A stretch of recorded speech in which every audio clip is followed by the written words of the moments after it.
Yeah, I've been hearing a lot of horrible takes on this Drake album, Iceman. And I mean, really all three put together. I want to go ahead and say, which is what I think most of y'all will agree with, is that Iceman is the best album out of the three. And like I said, thank you if you're just tuning in right now. My name is beatGrade. We about to get into it, man, because there's a lot to discuss here. Hopefully you guys can see me okay. Hold on. Is the background all right? Everything all right? All right. Hopefully the sound's coming in good. If you guys can't hear me too well, just let me know. And like I said, I'm going to take some calls in just a moment. I just want to get these thoughts off because, like I said, sometimes when I open up the phone line, people start going too crazy. Okay? So I just want to make sure that we can get this off first before we jump into all that. But one thing I want to say, though, is that I don't think that you should be reading the credits or saying that you feel that this Drake album is horrible when you haven't even listened to the album or you haven't even listened to the full album.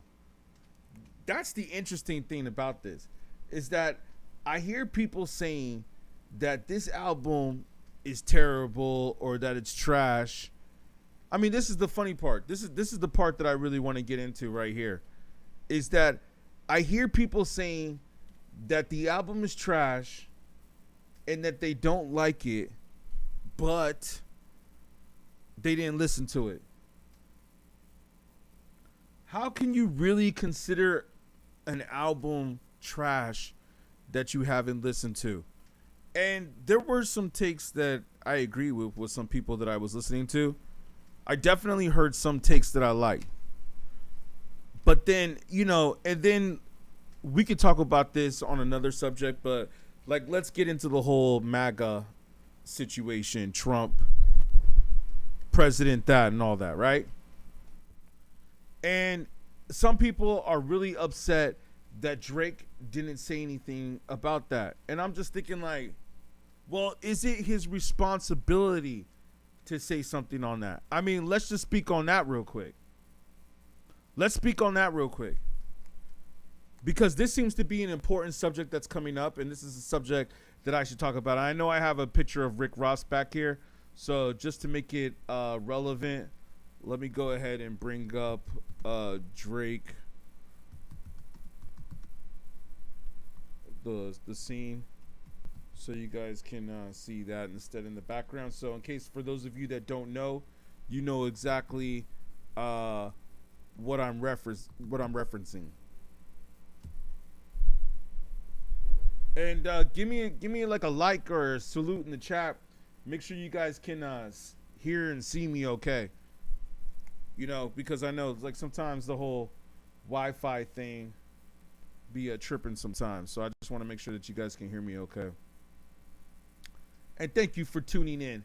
I know some people wanted me to go on here and do this every day. There's got to be days for right now.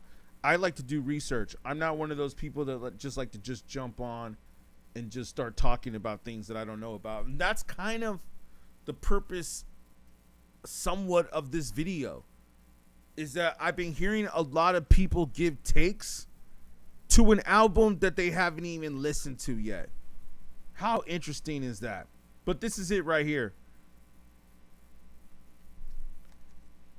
First of all, the person, and if you guys go back and you watch the video that I have earlier about the angry baby mother who's yelling about me using, or Drake, she didn't like the fact that I was, speaking highly of the album. But then on top of that, it's like, oh, she didn't like the fact that Drake has this video with him with all these guns, as you see right here in the image right here above. And it's just like, well, he's actually depicting not only what I understand, it's good that you caught that, But I want you to know that this is from a book. I actually went back and I researched this. It's from a book called Ameriguns or something like that. And it's actually a book that shows the glorification of Americans and their guns. And how Americans are so much on the Second Amendment. And I'm an American too. So I don't want to talk about it like just third party. Or you could say, I'm born in America. I was born in America. But I'll say this though. We need to understand what's going on with the culture. And it's so interesting that I've heard some people that will say, oh, this album is trash. It's trash. But I didn't listen to it. I just heard clips. Whoa, whoa, whoa. Since when did we start interviewing albums or reviewing albums, shall I say? I know people don't even do interviews anymore, speaking of which. But since when did we start reviewing albums and not listening to them? If you think about it. All right, let's go ahead and we're almost about 10 minutes in. Let's go ahead and get the calls maybe coming in.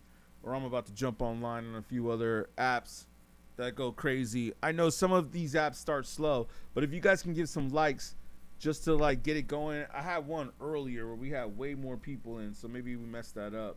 Who knows? But it's all good. You know what? I'm going to leave it rolling on YouTube, and because usually I would just restart it, but I think that's what kind of threw it off the previous time. So now I'm just going to keep it rolling. All right, here we go. Give me a second, y'all, while I play this clip, and then we about to jump on the line with everybody. Let's go ahead and play the clip.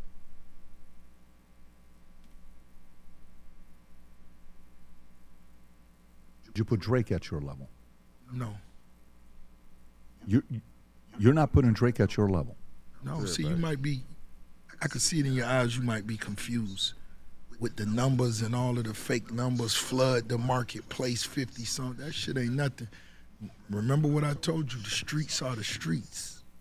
If Drake was what he thought, what you think he was or what he thought he was, he would have been able to clear all this shit up, address it, and been moved on. He's still suing the label. That's like him. He might sue you for speaking of him on this situation. Did you listen to ICEMAN, the new? I listened to some of it. My engineer it was horrendous. My homies actually sat there and they lost an hour of their life for this shit. Listen to it. Yeah. Are they recovering? Yeah, trauma. It's tough. It is. It's tough. Yeah. Now, by the way, when you've been waiting after you seen people put ice blocks in the middle of place. Let me run this back real quick for the people Drake at your level. That might not have heard that. You're not putting Drake at your level. No, see, you might be, I could see it in your eyes, you might be confused with the numbers and all of the fake numbers flood the marketplace 50 something. That shit ain't nothing. Remember what I told you, the streets are the streets. If Drake was what he thought, what you think he was or what he thought he was, he would have been able to clear all this shit up, address it, and been moved on. He's still. Let me run this back real quick for the people that probably haven't seen it on TikTok, because we about to stream on there, and that's where, we got other people that want to jump in and ask some questions and stuff like that. So I'm going to try to take you guys everywhere. We're also on Facebook too. So shout out YouTube, all y'all. Appreciate y'all. Thank you. I hope that we can do this video and everything works out great. Thanks. Because, yeah, it looks like we're having a little some technical things, but we got it. We're going to go. All right, so we're going to react to this, but let's just play what he said. Still suing the label. That's like him. He might sue you for speaking of him on this situation. Did you listen to ICEMAN, the new? I listened to some of it. My engineer it was horrendous. My homies actually sat there and they lost an hour of their life for this shit. Listen to it. Yeah. Are they recovering? Yeah, trauma. Trauma. It's tough. It is. It's tough. Yeah. Now, by the way, when you've been waiting after you seen people put ice blocks in the middle of places and promoted and marketed, and the world knew what day it was coming out, and the shit came out and really, folded. but have you personally listened to every single one of the tracks in the new album? No, I couldn't do it. I mean, Pitchfork gave it. I said it was mid. Mid meant 5. Pitchfork gave it a 4 point something. I don't know, but it was like, no one's my friend. The craziest take of all time. Or shall I say, one of the craziest takes of all time. The fact, and this is the whole point that I'm trying to make here. The fact that we have people who have never even listened to the album are trying to critique it. That's the funny part, man.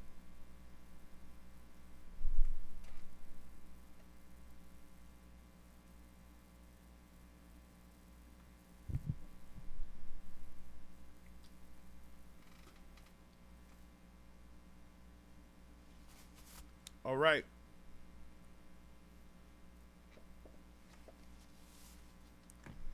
We're back. And here we go, man. We about everywhere now. Yo, this is the crazy part right here. That we have people out here who are trying to give an album a review and say, well, this is what this album is. And the album has only been out for less than a week. We are at less than a week than the album has been out. And people are saying, oh, this album was terrible, or this album was horrendous, or I can't believe he said this. And the cool thing is that some people, including Rick Ross, have admitted that they are casual listeners. You're a casual listener. So you can't necessarily say, oh, well, I gave the album a full listen. In the case for those of you that are just joining in, we're talking about the Drake albums that dropped. Preferably the ICEMAN, but you could also say the Habibi and Habibiti. You guys tell me. Or Maid of Honor. And please give some likes for those of you that are just coming in, because that helps the algorithm. That helps keep it going and gets more people up in here. I'm just getting started right here. My name is beatGrade. We about to go right here. I know we've been streaming a little bit on YouTube and other platforms, but we just getting started right now on TikTok, which I know usually goes crazy. But I'll say right now, man, how are there going to be people out there that have never listened to the album but are going to say, oh, this is tight or that's not tight? Like, for instance, I was listening to a couple of panels yesterday, and I said to myself, okay, some of the people on this panel had good takes, right? But then there were very many people who had these terrible takes. And just for people that might be just jumping in on TikTok, let me say this for the record. I know I might have covered this on YouTube, but if you guys don't mind, for those of you on YouTube, if I can go back to this, please. This is a very important take. I know you can't see it for those of you that are on TikTok, but if you go back and you watch the Drake video plot twist and what is it? What did I miss? Those videos right there basically explain. Okay? Those videos explain him with the guns, and he's not only just making fun of American culture, but he's portraying a book that shows the glorification of Americans and their guns. So yes, it is a subliminal message with him standing in front of the guns. People might see this image with him standing in front of the guns and think, oh, he's standing in front of the guns like he got a military. Thank you for the likes coming in on TikTok. I appreciate y'all. Thank you. We're gonna get it going right here on TikTok in a minute. He said, oh, Drake is standing in front of a bunch of guns. And then you might say, oh, he's glorifying that he has all these guns. No, it's actually a subliminal message. One of the callers that came in, even though she was an angry, drunk baby mother, thank you for the likes coming in. Thank you for the likes. That helps get more people coming in. And I'm going to read your comments in just a second. But thank you. I know it starts to get crazy on TikTok in just a minute. Like, you guys start having the comments go boom, boom, boom, boom, boom. So I'm going to try to read them right now. But I was going to say, some people said, oh, Drake is standing in front of all these guns. You know, the scene in Plot Twist that he actually originally used in, what was it again? What did I miss? Right? Right there, it's like, oh, you might think he's just talking trash. But if you really look deeper, it's a subconscious jab. And he's basically showing that he's talking trash about America and how we're so infatuated with our guns. And I agree. We're too infatuated with our guns. Let's go through some of the comments. Thank you, MJ, for liking the live, man. I appreciate you. It's like MJ. Those are great initials right there, man. ICEMAN is 6 out of 10. Maid of Honor, 3 out of 10. Oh, what? I don't know if I can agree with that fully.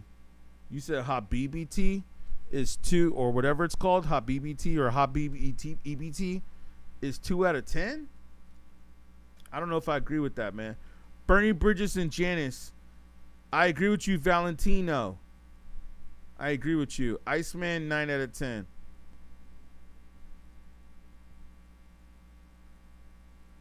Oh, we got AI putting comments in here trying to say what we talking about. Yo, our AI, your TikTok artificial intelligence. You can't keep up with my intelligence. You don't know what I'm talking about. They got the AI trying to keep up and trying to give you guys a summary of what we're talking about here.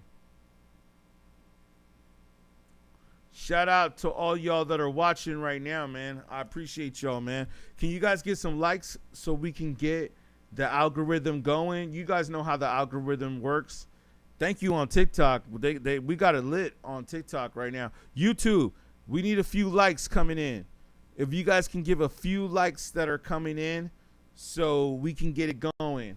And then let's go ahead and let's play this clip by Rick Ross where he went on the the PBD podcast. I mean, I know these dudes. I've been following these dudes for a long time because I'm a YouTuber. Okay? I'm a professional YouTuber, so I follow all of these cats, right? And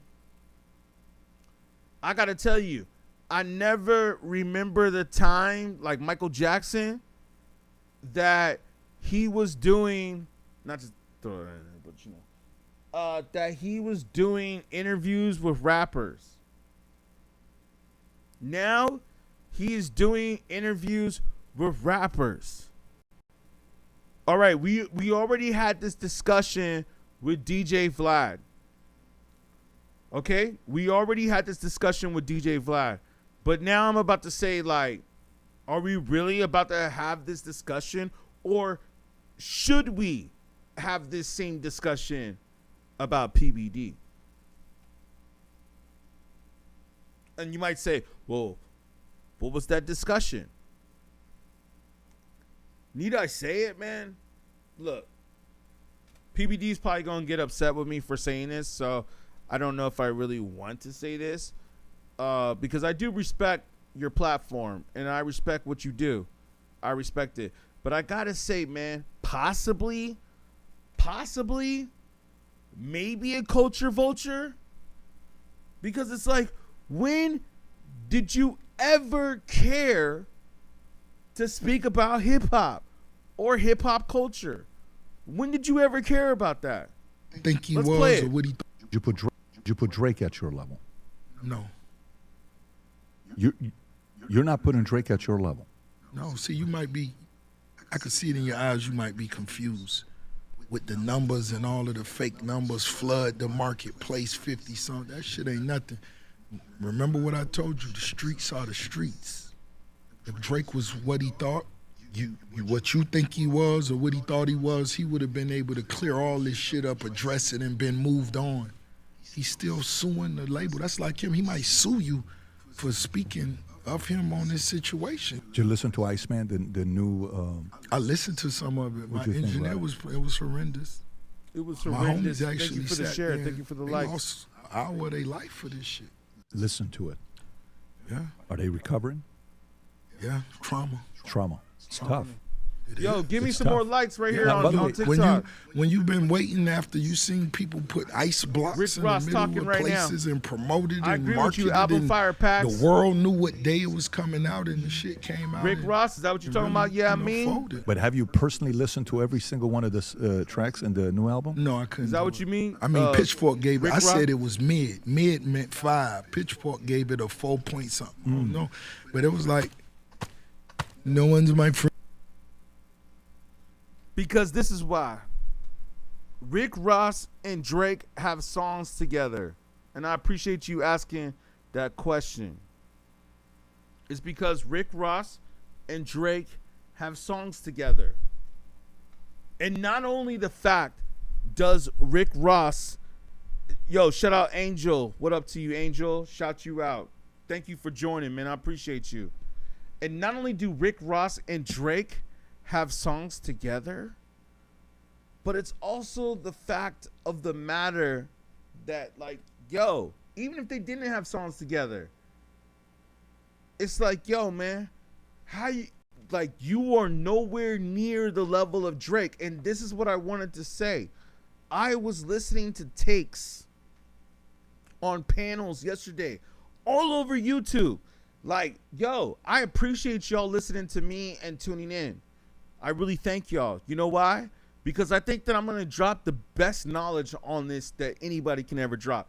And people might say, well, who are you? Let me tell you something, man. I used to work at Sony Music, okay? I used to do the A&R department, too. I didn't just work at Sony.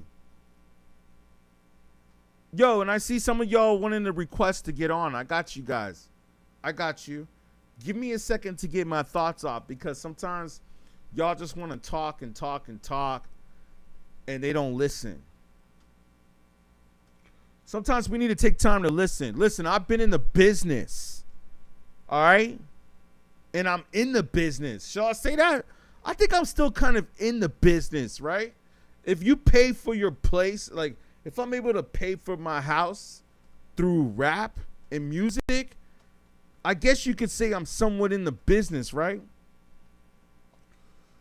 I pay my music through fucking, or pay my rent through music, whatever.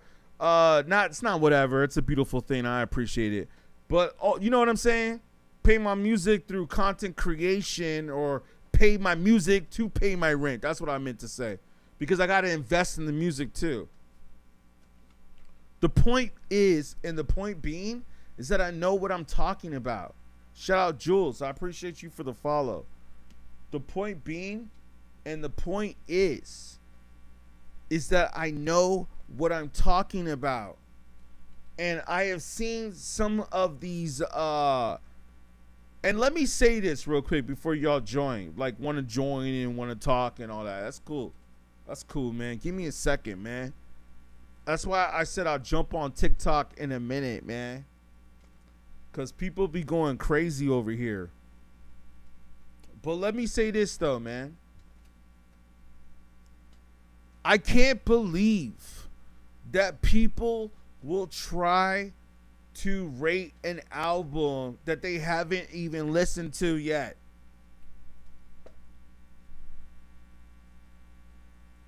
Shout out Sika. ICEMAN is a 9 out of 10. Habibi 6 out of 10. Made out of honor. And then, you know what's funny is that Pitchfork actually disagreed with you. Pitchfork actually gave Maid of Honor the best rating, Habibi the second best rating, and ICEMAN the third worst rating. So, But who cares about what Pitchfork says? And that's what I want to say about Rick Ross right here. Is that he said, oh, I give it a 5, but I didn't listen to it. How are you going to give an album a rating that you didn't listen to? And then, on top of that, if I can say this, man, on top of that, it's like, well, not only did you not listen to the album, but on top of that, like, there's so much shit that's stupid on this, man. It's like, not only did you not listen to the album, but you're going to say it's horrendous? How are you going to say an album is horrendous that you did not listen to? I don't understand that theory, and I don't understand how anybody could take that, how anybody could take that literally. And then not only that, let me put this here, and hopefully you guys can hear me okay. And not only that, I mean, I heard people saying this yesterday. This is why I'm so passionate about this. I heard, and like I said again, man, in case you guys think I'm a Drake fan, I'm a Kendrick fan too, on top of that. I'm a Kendrick fan too. Oh, man. It's so crazy. It's so crazy. Like, I think this, man, even if you like some music or you don't like music, you should listen to it first before you try to judge it. But not only that, man, this is what I was trying to say. You said you didn't even listen to the album and that it was horrendous, which is crazy. But then on top of that, you're taking notes from Pitchfork. Thank you. Sika, I see your comment where you said, I don't know anyone that ever mentioned Pitchfork for ratings. Exactly. And not only that, let me say this, man. Didn't Pitchfork, and I want to say this, and I want this to be reshared, so hopefully you guys can clip this, because I know that you guys have the capabilities, especially today with today's technology, to clip and record what I am saying here. I want you to say this, man. Clip this. Didn't Pitchfork start off by interviewing rock and roll bands? Didn't they? They started off by interviewing rock and roll bands, right? And now, all of a sudden, they want to give us critiques on hip-hop and rap and hip-hop culture. Well, we know damn well that half of your interns that are probably writing these reviews don't know anything about hip-hop culture or came from the hip-hop. I don't care how many followers that your parents bought you. I am tired in a way. Not really. I should take that back, because somewhat I find it amusing. But a lot of you cats that are in the industry, and let me say this, man. I don't have to be too animated, but let me just say, a lot of you cats in the music business, Lucian Grange, your son, who signed Ice Spice, yo, man, a lot of y'all are Nepo babies. Miley Cyrus. Don't let me do the research on a lot of other people, man.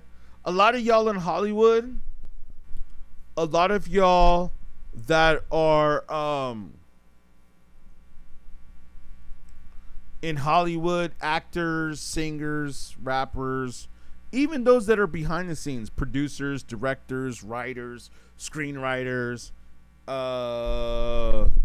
lighting, microphone, adjust the microphone stand. All these people, man, a lot of them are in the industry because of their parents. So shout out to everybody that made it to where they want to be without the help of their parents, is what I want to say first of all. Like, I watch some actors that I even like and some singers that I like sometimes, and then I find out, like, oh, their parents are so-and-so. So that's how you got into the business. Like, that makes me understand, and you'll see where I'm going with this, but let me just get this off real quick. That helps me to understand that everybody out here has talent. Everybody, you too. You too. You have talent. We all have talent. All of us have talent. Do you understand what I'm saying here to y'all? I really started thinking about this the other day. I was like, wow, everybody out there really has talent, man. Like, if you really talk to people and you really say, hey, you know what? I'm going to go outside and I'm going to meet people. I'm just going to talk to people. I do this sometimes. I just say to myself, I'm going to go outside and I'm going to talk to people today. Sometimes if you really go outside and you talk to people, you're like, wow, there's actually like really a lot of cool people out there. You know what I'm saying? It's funny how the news and all these media outlets talk about this and that and tell you like, be aware, be safe, and be careful, and, you know, be afraid and all this and that. But it's like, yo, man. And I'm not saying that don't be dumb. Like, yeah, have a little street smarts, be cautious of certain things. But overall, you know what I mean? I'm saying this, man, that people are pretty cool overall. And yeah, man, there's people out there that got a lot to say, man. So my point is this, is Nepo babies. Let me bring it back to y'all. Nepo babies, man. We're like, oh, their parents are such and such. Academy Award, Grammy winners, Oscar winners, all that. You know what I mean? This is how, and then they had a child, and then their child becomes an Oscar winner. But it's like, you know, you do your research and you're like, oh, well, your dad also won Grammys. Then it's like, oh, well, could you really say, is that all just because you're just that dope? Or is it because you had rich parents, rich and famous parents, shall I add, and they were able to give you a shot?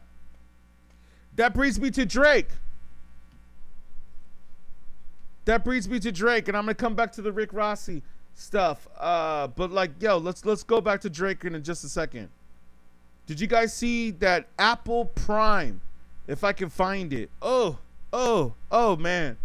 Apple Prime put up this post of Drake where they showed him when he was on the TV show. And I'm like, why would Apple Prime do that? Why would they do that? And you know what I figured out? Because Apple Prime, I did my research. You know what I'm saying? I went back and did my research. Because Apple Prime basically is the one that sponsored Kendrick's Pop Out. Pretty crazy, right? But yes, you're right. Why would we listen to Pitchfork? Pitchfork gave it a 4 point something. I don't know. But it was like, no one's my friend. You left me alone. Oh my. It's that type of shit. Got to be a boss out here, man. So nothing that would be in your new playlist that you were showing. Was it anything in my recent Well, you playlist? didn't hear all of them. I don't know if you got to, you know. By which one did you stop? 5? I'm not did sure. you make it to 5 or 6? I'm not sure. You got to realize when it was going, it's music people that's on my team that's, I allow them to be you could be a Drake fan if you like his music. I'm not going to tell you, no, don't put, we not on that type of shit. Listen to it if you want to listen to it. And I had people that listened to it. By the 5th song they came out, they was like, damn, this shit whack. And they went back in, listened to it. I'm like, it's not nothing that's dope. You don't hear nothing like Jay-Z and Alicia Keys in New York. I say you don't hear none of that. You know, Dude is this a tripping. motherfucker who always bringing up Michael Jackson. What a Billie Jean at? What a Thriller. Well, that's a good point. And I'll say this, man. out of everything Did you put Drake at your? that Rick Ross said right here, if you guys can hear that, I know you could hopefully hear that on YouTube put or Drake Facebook, but I don't know if you can hear it on TikTok. But yeah, Rick Ross just went on PBD for those of you that are just joining in, who I think I like some of his takes on stuff, but I think he could be a low-key culture vulture because what you got to do with the hip-hop? He's like, oh, hip-hop's trending right now. I'll pay some money to interview Rick Ross. But let me say this, though, man. Rick Ross, even though as stupid and dumb as I think his take was, I mean, he's a rich guy, so I can't say he's that dumb. Obviously, he knows what's up. But I just feel like that take that he said right there, the only thing that I agree with what that he said was about the MJ, Michael Jackson, the Billie Jean. If you compare yourself to Michael Jackson and you want to, thank you, Keisha, for the TikTok universe. I appreciate you. And you want to wear Michael Jackson's glove, where the Billie Jean at, he kind of almost, I feel like he did a Man in the Mirror song. I got to go back. I'm not sure exactly what the song name was because, you know, I'm still listening to the album. It's still fresh. I mean, come on, y'all. The album hasn't even been out for a week. So I'm still listening to it as well as I'm sure a lot of y'all are as well. But I'll say this, though, man. Rick Ross does make a good point where he says, where is the Billie Jean? If you want to call yourself MJ, Michael Jackson, where's the Billie Jean? Where's the Thriller? Jada says ICEMAN was low-key to be mid. I don't know, man, if I agree with that, man. I felt like there was no skips on that. And I've been listening to what a lot of people have been saying, and they've been saying that there's no skips on that. I mean, y'all tell me, like, for real. Let me ask you this.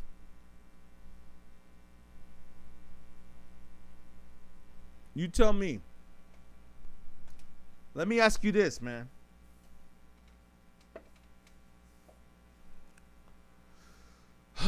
Y'all say there's skips, for those of you that say that ICEMAN is low key, mid.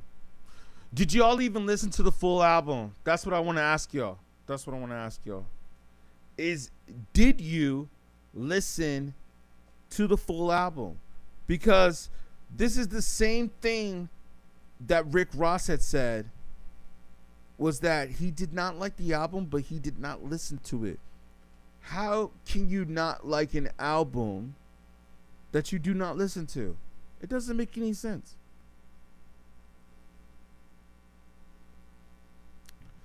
Okay, hold on. Let me read some of these comments. Slow down for a second. Slow down. I want to read your comments. I actually want to read. You see, because I'll answer the tough questions here because I'm a real hip hop head. Zeke says, is it paying homage when he bites flows, bar, beat, and rap of a rap legend? Who are you talking about? Who are you speaking about? Many rappers do it. Okay, so somebody already responded and been.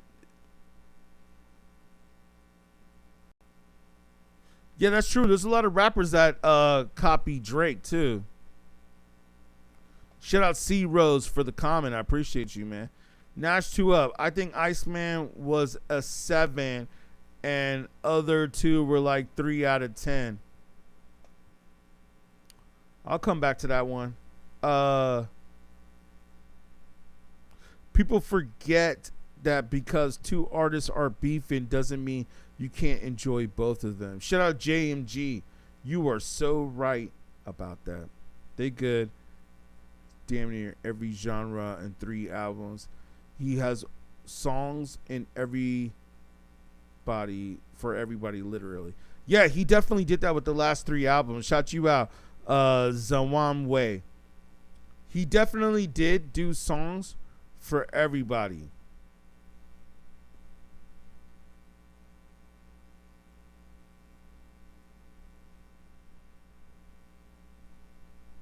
Shut up, Brando. I wish I could play some of the music, but I don't want the videos to get flagged. It seems like every single time I play music, the video gets flagged, and we don't want that to happen because I have to keep it monetized. Unless you guys want to send me some coins or some likes. Let's get some likes going though, real quick, man. I seen that it's been at the same for a minute. I'm trying to read all your guys' comments. So if you guys can get some likes going to get the algorithm going, you know, let's get some more people up in here. Let's get some more likes going. Joshua, I see you. You said G and X was better.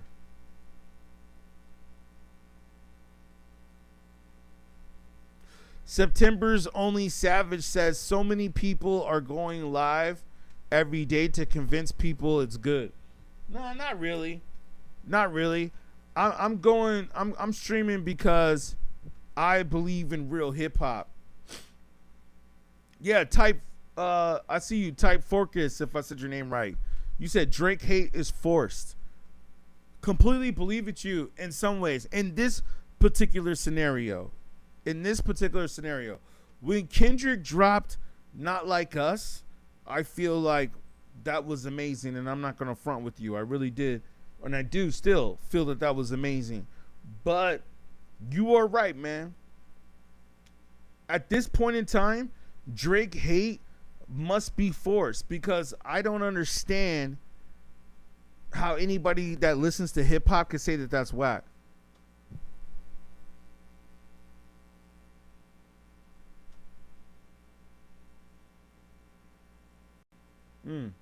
Nino says you felt like it was a therapy session for Drake. K-Dot hit a spot he can't relate to black Americans. What do you mean, Nino?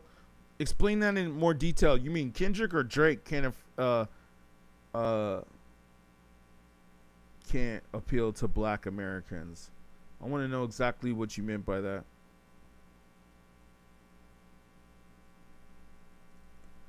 Hey, I see you on YouTube. I see we got a hater on YouTube. I just saw that comment come in.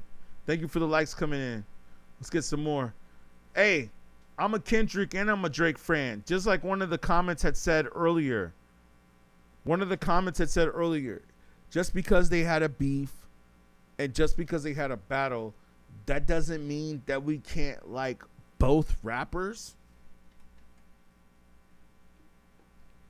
Let me tell you something, man. I definitely like both rappers. I definitely appreciate both rappers. And like I said, man, I'm a producer too, so I'm going to give props where props is due.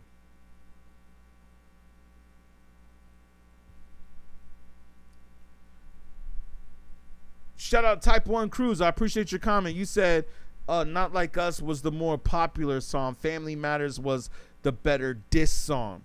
Nino says Drake can't relate. Black, what does it say? Middle class in Canada is in LA. I agree with that. Valencia says I like both rappers. Whisper My Name is on my playlist, but so is Euphoria and Family Matters. I mean, yeah. How could we go wrong? You could play whoever you want to play. Like, you should be allowed to listen to both rappers. It's not like you got to take a pick. But that's the thing, is that once we have a beef, you know, once there's a rap beef, then it's like, oh, okay, people have to take someone's side. PM, if I said your name right, PM Torch, or I see, but you said, but people don't want to. I agree with you on that. And it's so silly, man.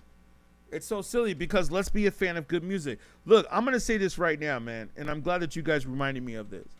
And let me just get this off because I don't want to forget this. I've been wanting to say this all day, so I'm going to say it to you guys right now. Hopefully, y'all can hear me. Thank you for the likes coming in on YouTube and other platforms. Let's get a few more likes on TikTok. Let's try to see if we can get it to 1,000.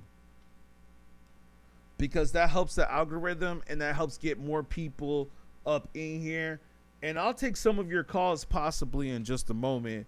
I know a lot of other TikTokers don't do that. They don't want to take other people's calls. I'm not afraid to do that. So thank you guys for the likes coming in. And not just that, but it's funny, like some people will take some calls coming in from people, and then once they start making good points, have y'all noticed? They'll just cut them off. But you guys can go like check some of my videos, and you'll see. Thank you, Type 1 Cruise, for the likes coming in. I appreciate you, fam. You'll see. I'll let people talk, man. I'll let them get it off. Neil Lounge says instant classics platinum in your living room already. Yo, I agree that this album's gonna go platinum if it hasn't already. I think it's already sold. The Drake ICEMAN, I believe that it's already sold around 500K according to streams. But that's a whole new topic that we'll get into in a whole nother discussion that I will get into later. I don't know if I feel like talking about streams on this particular stream. Streams on this stream. Yeah, I don't care to talk about Spotify streams right now. Because I don't compare streams, and I'll just say this real quick. I don't compare streams to real record sales. Like when people say, oh, okay, this amount of streams means that this artist sold, let's just say, 250,000 of records. I don't agree with that. And you can take it from me as an A&R from Sony. I don't agree with that. Yo, what's good, y'all? What's good? I'm going to try to get to all the comments, man. I'm trying to get to all the comments that I can get. Thank you. And you on YouTube, you acting like I'm just like the super Drake fan. Yo, go back and watch my main video on my homepage on YouTube. I tell you right there on TMZ. Not only is it featured on my YouTube channel, but it was also an episode that was filmed on TMZ for television. Go back and check that. I say right there on TV, I predicted that Kendrick had won the battle.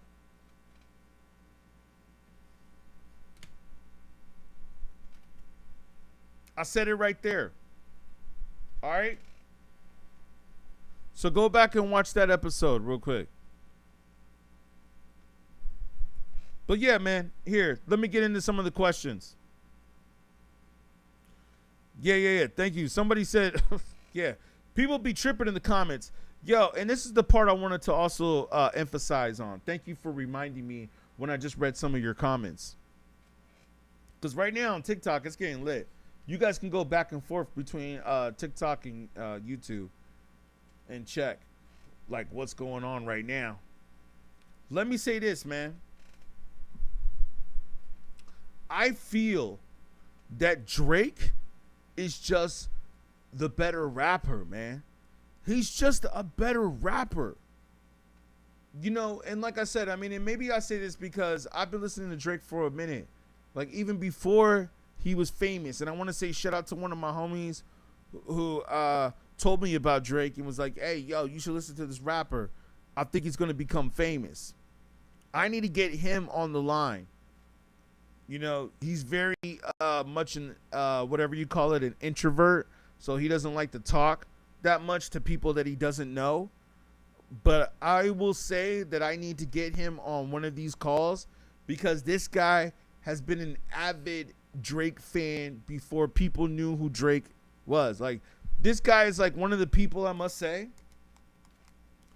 He's one of the people, I must say, that is responsible for helping Drake to become famous. He's like one of those people that was like, yo, pumping it and pushing it. So I gotta get him on a call one day. But all right, let's take in a second, I'm gonna take some of your calls. I just wanted to make sure that we can get that off real quick. And like I said, about the image that's in Plot Twist and What Did I Miss, or it's actually in What Did I Miss, and he used it again in Plot Twist, I think for multiple reasons that are subliminal that a lot of people don't understand. You know, the scene, again, for those of you that are just joining in, the scene where Drake is standing by the pool with all the guns, you can see it right here on other streaming platforms. But for now, those of you on TikTok, we can only leave like the screen as it is right now. But hopefully you log in and you see the Michael Jackson glove, and you know this is what we're talking about. And we can get into that later too as well. And Yo says, I'm speaking cap. How is that, man? What part? What part is cap? How long ago did I miss that? What part is cap? You tell me, man. Johnny Richardson says, but K Dot is over it. Yeah, you know what? I think that K Dot should be over it. Shout out Johnny Richardson for your comment. I appreciate you.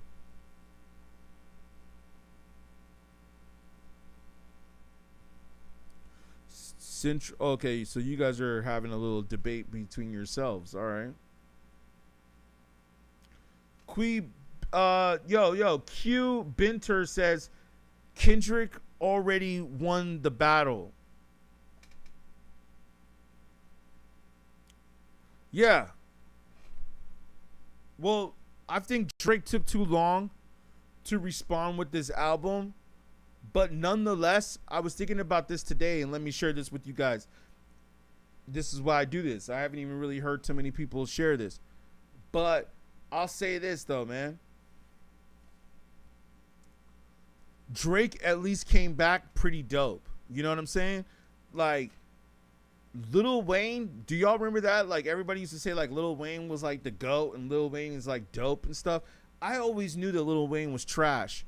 Okay, so this is why you can trust my opinion. Let me make sure you guys can hear me okay. Check 1, check 2. Make sure you guys have the likes coming in. You know? I want to make sure you guys hear me all right. But yeah, send some likes coming in, man. So, you know, we can get the algorithm going and I can get some people in the super chats. You guys can always send super chats too, which help out with the channel, help out with the donations, you know, helps me buy better equipment.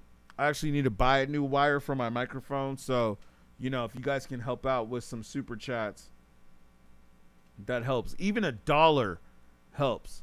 So I appreciate you. Thank you for liking the live, though. Q Binter and others. I appreciate you. Thank you guys, man. Yo, can we get some likes on YouTube? What's up with YouTube, though? Yo, I'm streaming on multiple platforms, too, just to let you guys know. I'm not just streaming on one platform. We got to stream on multiple platforms so we can get the message out there. So the algorithm helps in all areas and directions. Appreciate y'all. Omar says ICEMAN is good, but not a classic. I don't know if I agree with you on that. We might have to get that in the next couple of months. You know, that's what a lot of people have said. That's what a lot of people have said. We may have to visit that in the next couple of months. Hey, and let me say this. Yeah, and I see some people are requesting to come up. I see some of the requests that are coming. I'm going to click it in just a second. I just had to make sure that everything was loaded correctly first. But not only that, I want to be able to get my thoughts off first because I don't want everybody talking over everybody and doing all that. But I want to know first, this one person tried to challenge me in the comment section. This is on YouTube. This isn't TikTok. But, and yo, if you're still on the stream, I wanted to know what you are saying is cap. Thank you for the likes coming in. Let's see if we can get it to 1,000 likes on TikTok first. And yes, share this live so we can get more people on here because I will be taking calls from other people. And let's, yeah, man, let's get it to 1,000. Thank you. Thank you. Thank you, Q Binter. I appreciate you. Yo, let me say this, man. I feel, and I said this before again, but let me repeat it. Drake, I feel on this album has brought all 3 albums previously that he has done before onto this album, which is Nothing Was the Same, So Far Gone, and Take Care. I feel like Drake has done these 3 albums on this album. Like, he brought it back. He knew what people are saying. You know, what's so interesting is that I can tell people who have not listened to the album because when I hear their takes on the album, the only songs and lines and bars that they can mention are the lyrics that were already said in all the clips that are trending on Instagram or trending on TikTok or trending on whatever or YouTube. That's all I see. I just see them repeating the same thing. It's like people don't even have the attention span anymore to listen to a full album. They listen to a few clips and then they say, yeah, you know what? That ain't it. That ain't it. You know what? I didn't listen to the whole album, but I think it's trash. I think it's trash. I'll just say it's trash. Like, nah, it's trash. It's trash. And they didn't even listen to the album. It's so interesting that we're in a time like that now. You see, at least you guys know this, and I hope you guys are following what I'm talking about. And thank you again for, all y'all with the likes and the comments that are coming in, especially on TikTok. I appreciate y'all.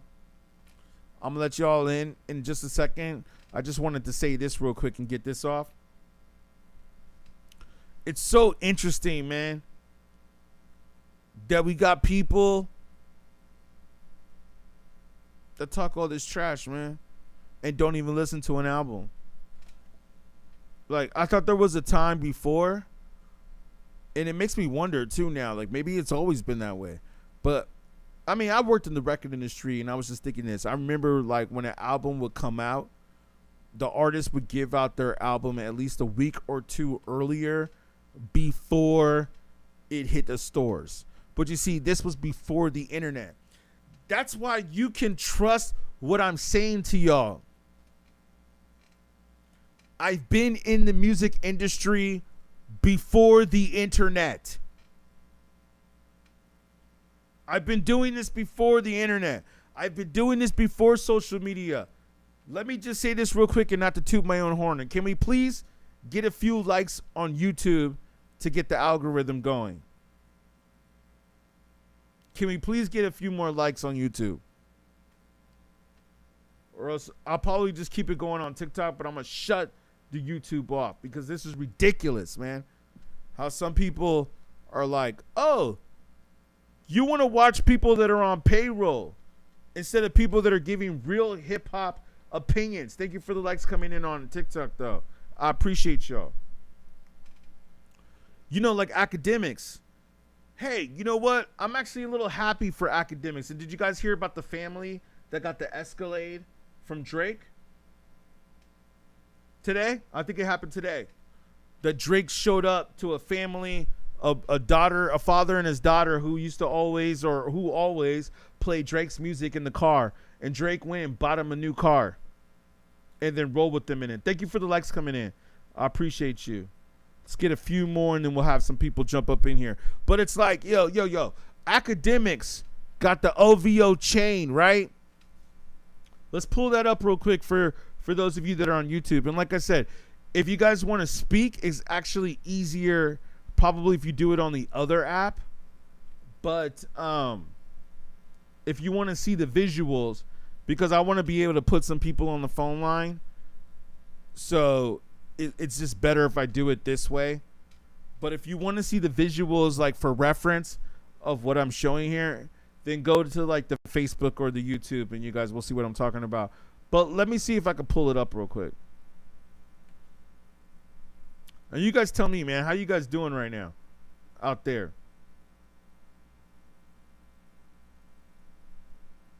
I want to pull some of this stuff up. Well, let me just pull up the family real quick.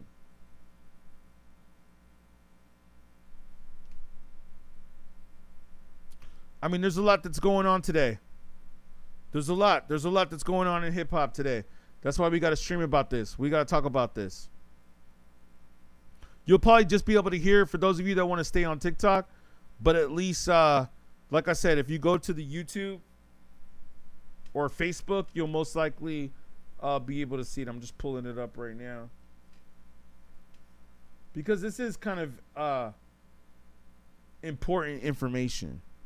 Drake is basically showing you that he has love all over the country and all over the United States. Thank you for the likes coming in. We'll play it so you can hear. To the 716! I mean, the family made some great videos, man. They made viral videos, so of course it got Drake's attention. Thank you. We finally got to 1,000 likes. Hold on. Let me play this and I'll let you guys on. Come on. Uh-oh. Come on. Listen. Come on, hit it. Hey, come on.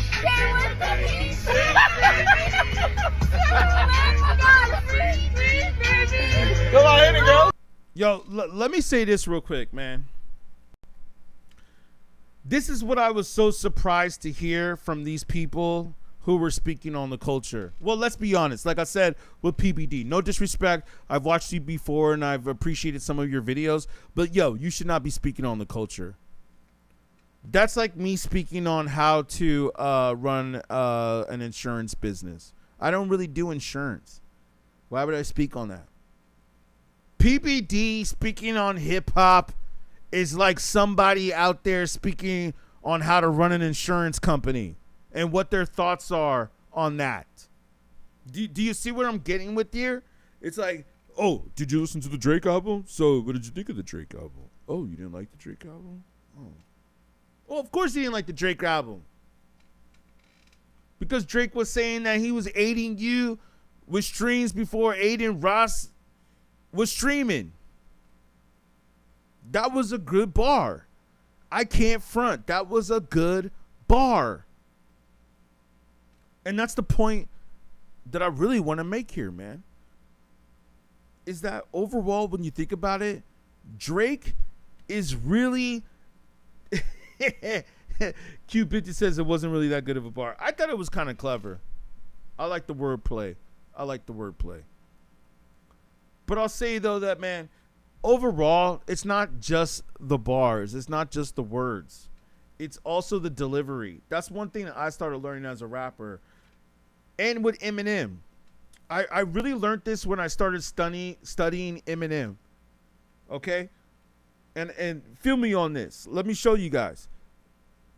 With Eminem, he said a bunch of stuff that was just dumb and didn't make any sense. Or just was like, sometimes it sounded cool, sometimes it didn't. Even if I go back to the Slim Shady, I felt like, what the heck is this dude talking about? But it was the way he said it. The way he flipped it was dope, man. So that's what I'm trying to say. It's not about what you say, and I'm sure some of y'all heard this before, but it's not about what you say, it's how you say it. And the way Drake says things, the way he says lyrics are pretty dope, man. It's not just like, oh, this is what he's saying, or these are the bars that he's saying, or these are the words that he's saying. It's not just about how he puts the words together, or even if you want to say how he has other people on his team that are writing lyrics, how they're putting it together. It doesn't matter. And hopefully you guys are still with me, man. We just had like an emergency interruption. Universal is trying to intervene. They're trying to intervene. Are you guys still with me? Give me a comment or so if you guys are still with me. Thank you, Mama, for the rose. I appreciate you. I appreciate you for the rose. Thank you so much. Hopefully you're following. And I hit you back. I always appreciate the people that support. You know what I'm saying? Thank you for the rose, Mama. I appreciate you. Like I said, any little bit helps. Thank you for the follow. I see y'all. Appreciate you so much. Thank you. And I'll hit you back as soon as I get back to this. I appreciate y'all, man. Oh, yeah, Lauren, what's up? Here, I'll let you jump on and hold the floor for a minute because I may have to just make sure we got the thing. But Lauren says, you haven't listened to Eminem since 2010 when he made some disrespectful references. Well, of course. Hey, did you see Fox at the Knicks game? The previous Knicks game? Michael J was there at the Knicks game, and I thought of you. I was like, oh, I hope you're watching the Knicks game. He was sitting courtside.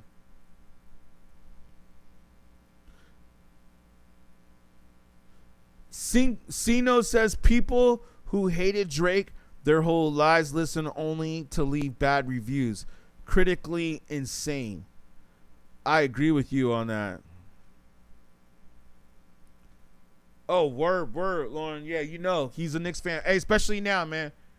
I'll say this, side note, the Knicks, I haven't really watched sports lately like I usually do. I've been kind of taking a break from that, but I do love basketball, and I appreciate football and basketball and a few other sports too. I like all sports, really. But basketball is like my favorite.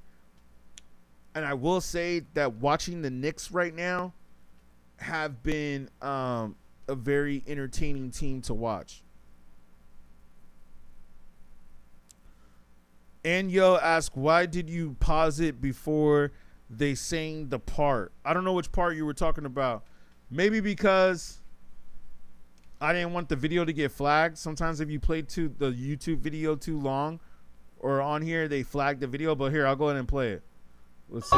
Just like some green tea, baby. Hey, come on, you gotta rip this one. Come on. Hey, someone come dig me up. Hey. If I call you right now. I posted this video on my TikTok in case you guys want to know, just for reference, what I'm playing right now. It's the video of Drake riding in the Escalade, because those on TikTok, they can't see the video. But it's the video of the family that's on in the Escalade that Drake bought them, by the way, singing Janice, shut the F up. Okay, she picking. Because they did a lot of videos to this that went viral. Hey. Yo, if you look in the back too, the son has a lot of swag.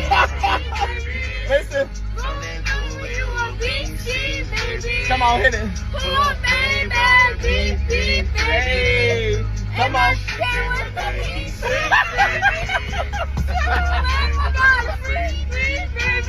Come on, hit it, girl. Just like some green tea, baby. Hey, come on, you gotta rip this one. Come on. Someone come dig me up. Yeah, exactly. And let me say this, man. Hey. I mean, hey, the family got charisma. That's why they go viral. Let me say this though, man. Yeah, that's why. And yo, you still didn't tell me what was cap. I asked you what was it that I said that was cap, because if you need me to elaborate on that, I will. You know, I have no problem I have no problem elaborating on that for you. So just please tell me what was cap to you. I'd like to know. Other than that, man, this is what I want to say real quick, and then I'm going to let some of y'all on. I want to say that after listening to this album, it's not just about the words, like I said earlier, or how Drake puts it together, whether he's writing it or not. It's about the delivery. That does make a difference. Like how you deliver something, how your microphone sounds, how you're recording something, how you're filming something. I believe that all makes a difference. It's not just about being a rapper. If that were the case, there would be way more rappers that are successful. But how many rappers out there that come out every year, which we know are probably millions of them, actually go on to become successful? And I know I was making the point earlier about nepotism and that Drake is an actor, or was an actor, or still is an actor. But I think that Drake also knows how to rap. And I believe, and this is the point that I want to make to y'all, is that I believe that he knows how to rap at a different level than most. He understands frequencies. He understands sonic capabilities. He understands how to use his voice correctly and how to put his voice into the track correctly to make it like, it's like this frequency of waves.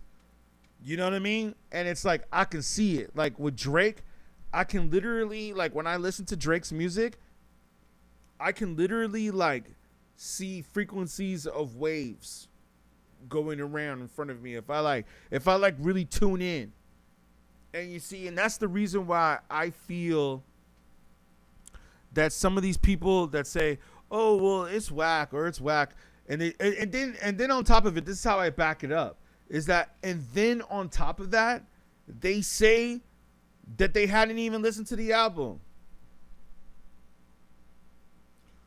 Give me a second. I'm gonna let you all on, and let me play this real quick. Give me 1 second, so I want to make sure that I'm here with y'all when you guys say that. But yes, Drake can rap. Let me see what you said, Lauren. Drake can rap, but there's a difference between rapping and taking fans on a journey through words. True. I agree with you on that. I think Mos Def is definitely a rapper, one of my favorite rappers, who not only he can rap, but at least for me, my opinion, he takes me on a journey with his words. Okay, let's play on repeat the Rick Ross interpretation real quick, because this was somewhat of an important take. Not really important, but you know, it's a take that we should look at. And then I'm going to come back with you guys. You guys don't have to share your thoughts on the Rick Ross situation or what Rick Ross was saying, but it would be interesting because he's not the only one saying this, where he's saying, I listened to an album and I thought it was trash. North Philly, if only you knew, man, I'm actually a Kendrick fan. I've always said this. Kendrick won the battle. I've always said that. But I like what Drake has done here. If Drake, you know, like I said, like Lil Wayne tried to make a comeback, right? Didn't Lil Wayne try to make a comeback and then everybody listened to his last album and they just said his album was horrible, right? Gabriel says that Kendrick won the battle, but Drake won the war. You know, that's not the first time that I've heard that. I don't know if that's really true yet, because Kendrick last dropped GNX and Not Like Us. So technically, this is a Drake response. So we can't go on to say that Drake has won the war. I think, yeah, exactly. I think that's too early to say that, man. JR says that Kendrick Lamar's GNX clears all 3 albums. Interesting. I think it definitely clears the Hot BBT, or however you say it, and Maid of Honor. Not sure it clears ICEMAN. I'm not sure it clears ICEMAN. ICEMAN got a lot of bangers on there, man. There's at least 5 to 6 or more bangers on ICEMAN that I feel like I will go back to listen to. On GNX, and I'm from LA, man, and Kendrick's my boy. But let me just say, on GNX, I gotta be real with you. I feel like there's probably only like 2 or 3 that I would go back and listen to on GNX. Like now looking at it back and forth, like when the battle happened, and then Drake just kind of gave up at the, he did like, oh, you're gonna drop all these other songs and whatever. I'm just gonna go do my thing. I don't have time to battle you anymore. And then he went and he sued Universal. Yeah, that was kind of a weird move. But what I like about what Drake did, and I'm glad that I just remembered this. What I like about what Drake did was that he didn't just completely back down like J. Cole did. And that's kind of what J. Cole did, man. J. Cole just kind of was like, oh, you know what? I don't want to battle you no more. I'm good. Let's not battle no more. I'm going to step out of this and I'm just going to do my festival. And a lot of people, especially people who are in hip hop, a lot of people got offended with that, man. And I think Drake, being who he is, I believe that Drake took notice of that. And I think he saw how people were treating J. Cole. And I can go off on a whole J. Cole rant too in a minute, if you like. Like, I can go deep on J. Cole because I was actually thinking about that the other day too. I was like, how did J. Cole not succeed or get the impact that Kendrick and Drake have been getting with GNX and ICEMAN? And when I talk about Drake right now, I'm focusing mainly on the ICEMAN album. The other 3 albums were good, or they were decent. They all have their purpose. But I'm focusing more so on the ICEMAN album. And I think it's because J. Cole just didn't really all right, here. Let me play this and I'm gonna have you guys jump on. You guys tell me what you think. I'll be right back with y'all. Give me 1 second. I'm gonna play this while you guys chill and look at this. And I'll jump back on to take some of the calls. Let me just play the Rick Ross quote, and I'm gonna be right back with y'all in just a second. Hang tight. Hopefully you guys are still with me, liking what we're doing here, liking the live. Please like the stream. Please share the stream so we can get some more people up in here and have some comments or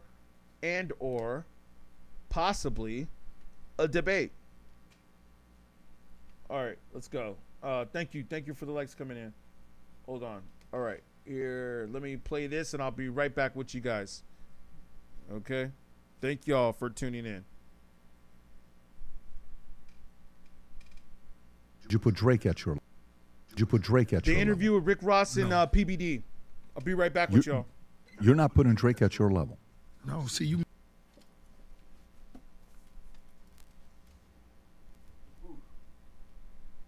might be, I could see it in your eyes, you might be confused with the numbers and all of the fake numbers flood the marketplace 50 something. That shit ain't nothing.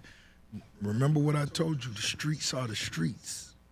If Drake was what he thought, what you think he was or what he thought he was, he would have been able to clear all this shit up, address it, and been moved on. He's still suing the label. That's like him. He might sue you for speaking of him on this situation. Did you listen to ICEMAN, the new? I listened to some of it. My engineer it was horrendous. My homies actually sat there and they lost an hour of their life for this shit. Listen to it. Yeah. Are they recovering? Yeah, trauma. It's tough. It is. It's tough. Yeah. Now, by the way, when you've been waiting after you seen people put ice blocks in the middle of places and promoted and marketed and the world knew what day it was coming out and the shit came out and really, folded. But have you personally listened to every single one of the tracks in the new album? No, I couldn't do it. I mean, Pitchfork gave it, I said it was mid. Mid meant 5. Pitchfork gave it a 4 point something. No, but it was like, no one's my friend. You left me alone. Oh my, it's that type of shit. Got to be a boss out here, man. So nothing that would be in your new playlist that you were showing. Was it anything in my recent playlist? I didn't hear all of them. I don't know if you got to, by which one did you stop? 5? I'm not did sure. you make it to 5 or 6? I'm not sure. You got to realize when it was going, it's music people that's on my team I allow them to be you could be a Drake fan if you like his music. I'm not going to tell you, no, don't put, we not on that type of shit. Listen to it if you want to listen to it. And I had people that listened to it. By the 5th song they came out, they was like, damn, this shit whack. And they went back in, listened to it. I'm like, it's not nothing that's dope. You don't hear nothing like Jay-Z and Alicia Keys in New York. I say you don't hear none of that. This is a motherfucker who always bringing up Michael Jackson. What a Billie Jean at? What a Thriller. And let's run that one back real quick. That one part that he said right there. And then we have another one that we have to run back. It's tough. It is. It's tough. Yeah. Now, by the way, when you've been waiting after you seen people put ice blocks in the middle of places and promoted and marketed and the world knew what day it was coming out and the shit came out and really, folded. But have you personally listened to every single one of the tracks in the new album? No, I couldn't do it. I mean, Pitchfork gave it, I said it was mid. Mid meant 5. Pitchfork gave it a 4 point something. No, but it was like, No one's my friend. You left me alone. Oh my. It's that type of shit. Got to be a boss out here, man. So nothing that would be in your new playlist that you were showing. Was it anything in my recent Well, I playlist? didn't hear all of them. I don't know if you got a, by which one did you stop?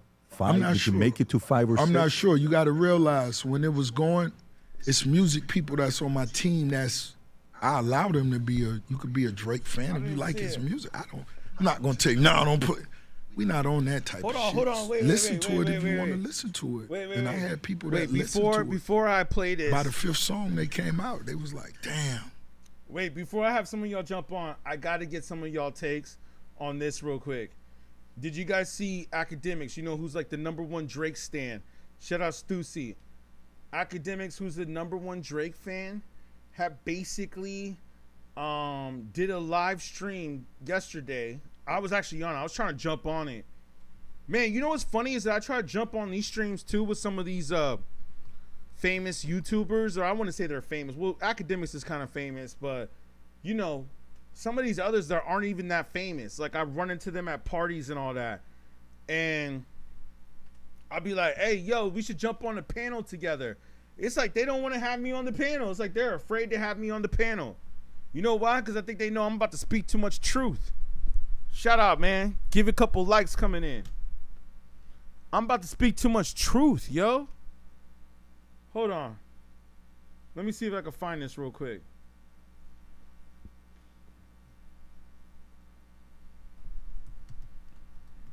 I'm gonna pull it up right now. Yeah, man, and it's like I called a homeboy up today. I called a couple people. I mean, well, let me not say nothing. Let me just wait for a minute. But it's just like, yo, man, we know why we communicating. You know what I'm saying? We communicating because we said, hey, yo, let's do this. And I'm listening. I had to be straight up. I had to say, hey, some of these people out here, man, their takes are just ridiculous. And I'm willing to speak to them about it.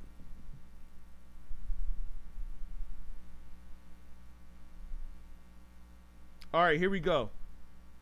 Let me play this one part real quick, and then you guys jump in. Yeah, you know what? Hold on.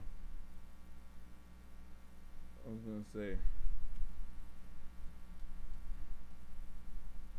See what he called it. My bad, chat. Give me 1 second. Let me just see. All right, I'm just gonna go through a few questions. If you're not using a business travel platform like Navan, you're really missing out. Hi, I'm Ellie, and I'm the People Operations Specialist at Synthesia. Navan is a business travel platform that makes managing employee travel 100 times easier. All right, let's get this right here. We're not Justin Bieber where we have YouTube Premium. And I'm gonna let y'all alone. You'll tell me what you think. Fax is up here. I don't know if he wants to speak to Ack or not. No. I'm gonna let everybody else go. Okay. Go ahead, D7. Yeah, shout out to Fax. Some of these questions, yo. Or non-filtered, verified streams on demand, they're not being counted again. So that's affecting his numbers as well, right? He's still about to do 500 without it, but you have to put that in perspective. Also, when he dropped his last project, let's say for all the dogs, I'll pull it up here now. For all the dogs. And what people are forgetting, all right, so for all the dogs, 23 tracks. ICEMAN, I believe, is 18 tracks. So it's showing that, you know, some people felt like he was going for the method of, yo, he's trying to spam this. You know, they always say this thing about like Kendrick, like, oh, Kendrick did this with less tracks. And, you know, Drake is going to drop the album he wants to drop, right? He's not going to drop the album that people feel it should drop. So whatever length in terms of how long the album has to be is going to be what it is. But I think people thought that if he was chasing numbers, if his last album did 404 and it sold, it had 23 tracks on it, he would probably try to go for more tracks on that particular project. Now, of course, he dropped more tracks overall, but he actually really condensed that particular project because he had 2 more other projects, right? So again, what we're watching with Drake is that this is a kind of a huge increase in numbers. It's just that it's not manifesting that because it's less amount of tracks and we got YouTube out the mix. So I'm not concerned at all. I think 500 is a solid number. If we were supposed to... Thank you for the likes coming in on YouTube. Appreciate you. Put it like in any time beyond the last year where this YouTube thing has happened, it would be 6 something. I think that would be Drake kind of maintaining the same type of level he's been at. like I said, like from a business standpoint, there's over 8 figures put into this in a year of rolling out this album, but you have people like Kendrick Lamar dropping surprise albums, making close to that. Gabriel, that's right. I believe that he has sold about 500 copies already, according to Spotify. This is another thing that academics and a lot of them don't say. That's who we're listening to right now. He just did a stream not too long ago where he was taking a Q&A, and I was watching this. I was really trying to jump on this stream, but I think you got to join the Discord and do all that. I was like, I'm not doing all that. Not right now. But I'll say though that I don't really believe in streams because we said this already earlier, that it's different from having to go to a record store and actually buy the records. And also, I think that when people sold records back then, they didn't take it back like how they did with Kendrick, right? Or with Drake. Wasn't Drake, or isn't Drake, I should say, suing Universal over fake streams and botting? So the fact that he's suing over fake streams and botting,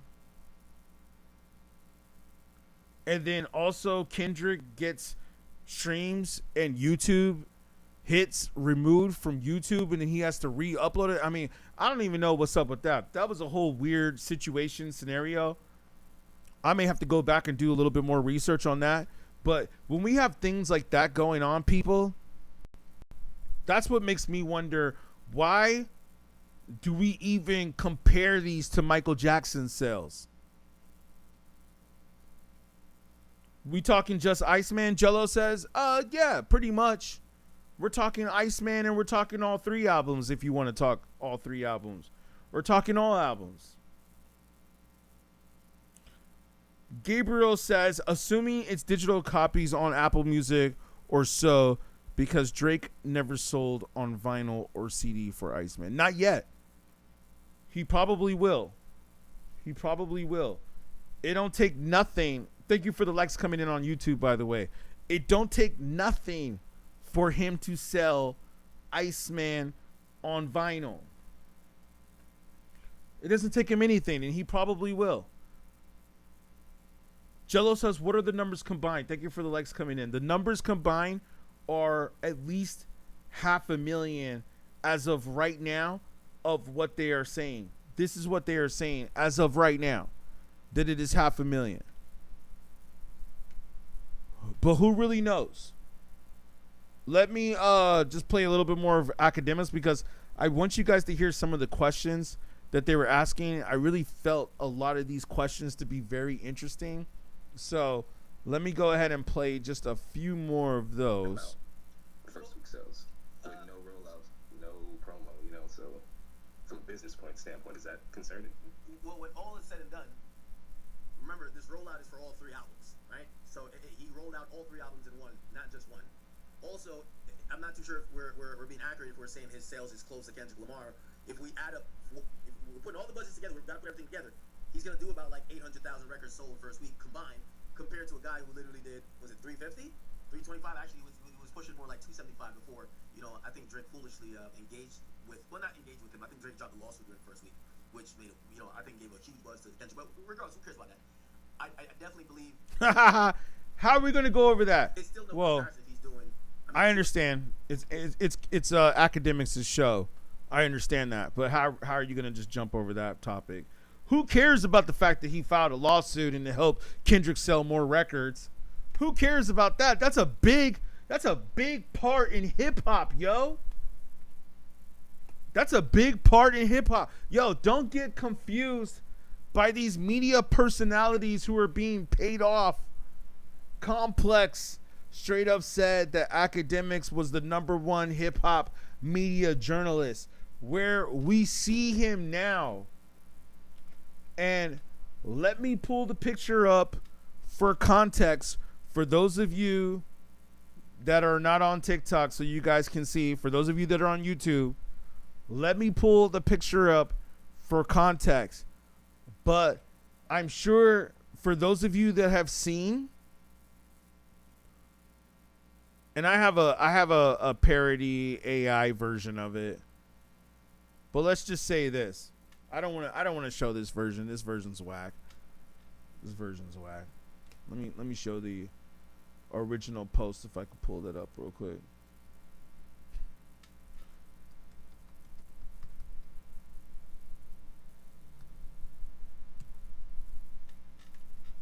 I know we have it on Twitter, but I mean, I guess I could just go to Academics' page, right, to pull it up. But yeah, instead of trying to pull it up on Google, hold on. I want you guys to see this picture. For those of you that are on the stream, I want you guys to see the picture, the real picture, not the one that everybody makes fun of. But I want to see you, because everybody actually took AI versions and did their own version of the picture. But yeah, here it is right here. Let me see if I can find one with just a full picture.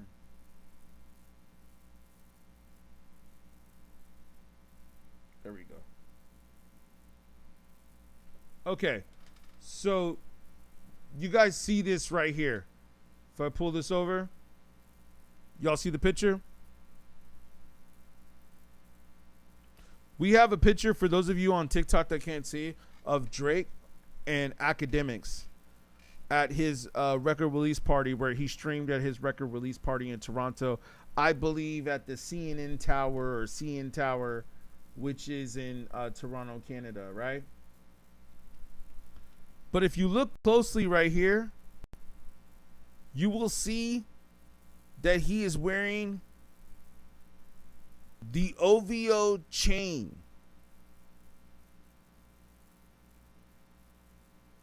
That Drake gave him. Now, who knows how much that chain is worth? But still,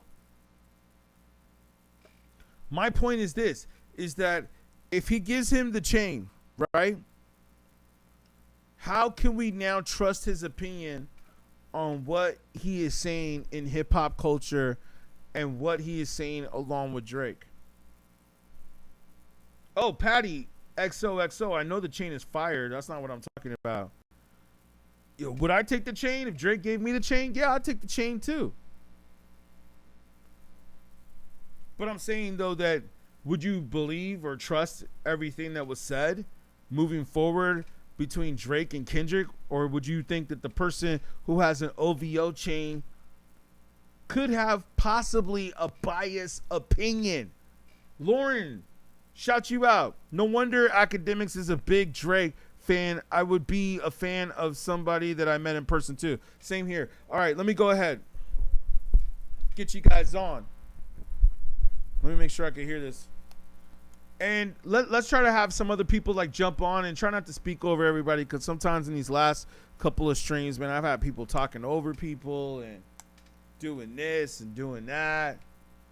And let's not be long-winded either. I want to keep this moving to where we get a lot of people up in here. You know what I'm saying?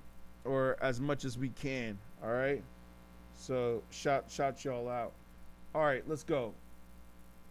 I'm gonna play this other one more part that I wanted to ask you guys about, and then here we go.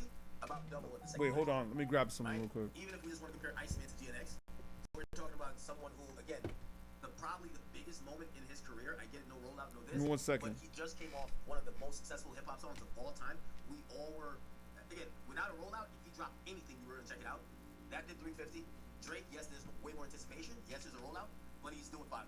So I still see that as a win, not a cause to be concerned. And I guess I would follow up if you still felt there was a cause to be concerned. Well, what do you think Kendrick's next project's gonna do? I'll make a bet. I don't think he touches over 300. What? Louder. You want to speak? Go ahead. Louder. He said he doesn't think it touches over 300. Oh, I would love to have jumped on this call for that. Want to be big up on the whole, like being involved with the rollout and keeping your mouth shut. I know that was hard to tell too, but one thing I wanted to speak on was that the whole Lucien Golden Goose thing. Mm-hmm. How probable is it that he could have just kind of sunk the whole UMG kind of bitten war situation? Okay, explain that again, and I'll answer it. I kind of know what you're asking, but I want to just be very clear. Yeah, I heard that question on the stream. That was a stupid question. They should have cut that part out. So now I see that Academics doesn't even care what he puts in his videos. Because if that was me, I would have edited that question up out of there. That was a stupid question. That didn't even make sense. I don't even know what. That's the funny part, man. That's why I gotta say, some of y'all we gotta skip sometimes. Like, for the record, let me say this, man. Some of y'all be asking questions that don't make no sense. And that was a question that Academics should have cut out. Give me 1 second. So if we're talking about rollouts, this is where I would, and maybe even future people getting on the stage, they can kind of like chime in.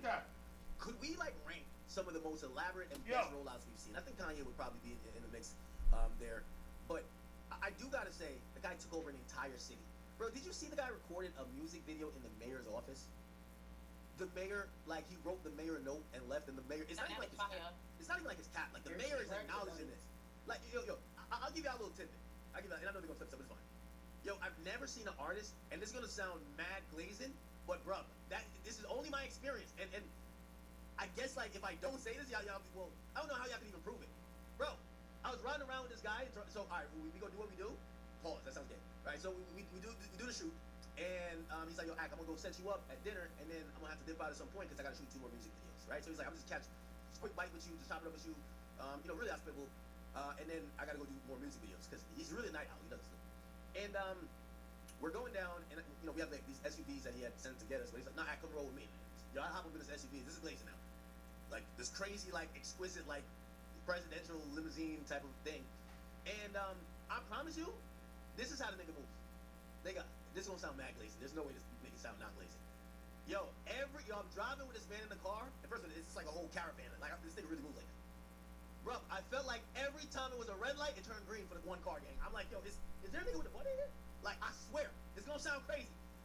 He got a control over Toronto. Like, nigga, I wouldn't be surprised if he controls traffic. I wouldn't be surprised. Nigga, we in the car, I'm like, yo, you ever watch that one movie where they changing all those the red lights to green lights? Nigga, that was what happened in real time, nigga. I was like looking up like, what the fuck? I'm telling you, it's gonna sound like glazing, bro. There's no other way to make it sound, bro. I'm telling you.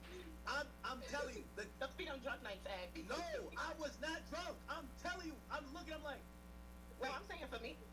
No, this is wild. I'm telling you, there's something. He got a different level of power. I even said to him, like, why the fuck do you even come to the States? Bro, you're recording the mayor's office. If you want to put like 59 ice blocks downtown and flood the city, you can. He does whatever he wants.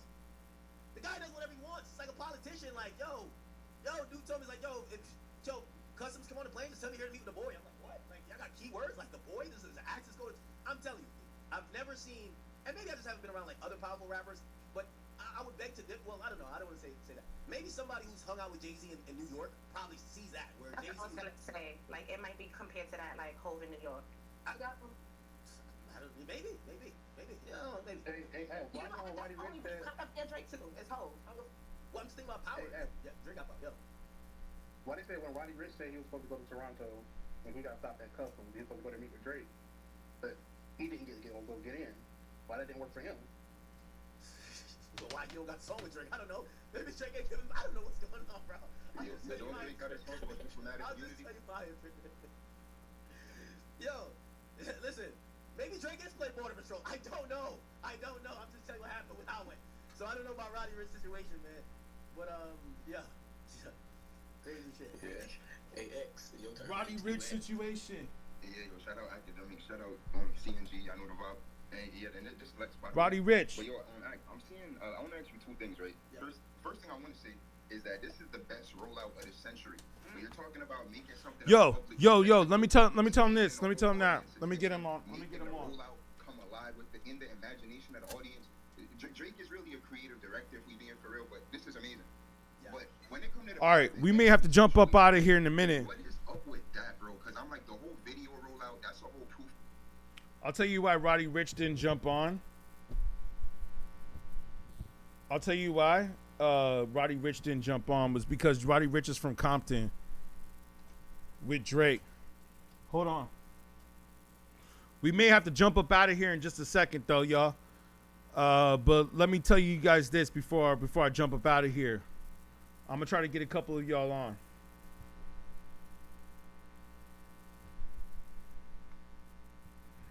I want to say shout out to Lauren.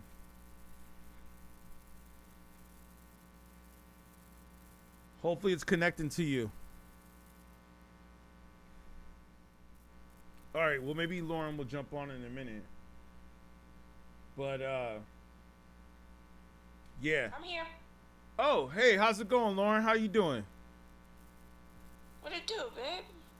Oh, I'm good. How's it going? We just talking about the same thing that we talking about. Well, I think actually I was talking to you before this album had came out. About Drake? Yeah, we said that we of course would talk about it once the album had dropped, which we knew, you know. Yeah, and I didn't know he was going to drop it, but yeah. Yeah, first of all, going forward, I need people who use Michael Jackson's likeness in any way, not just his face, but his likeness in any way to cut his family a check. That makes sense. I wonder, well, Drake did, if you're talking about the glove that Drake wore, I think he did buy it in an auction that the family gave it to in an auction. He did buy it. Because this is the same person who took the song that he did with Michael Jackson off of his sets on his shows when the, that documentary came out about Michael Jackson. Mm-hmm. Yeah. In 2019. Yep. So, yeah, nah. I'm not playing with Drake on that front. But anyway. Are you talking about the glove? Just to make sure. You're talking about the glove? Yeah, that. Oh, okay. Yeah, that. Okay.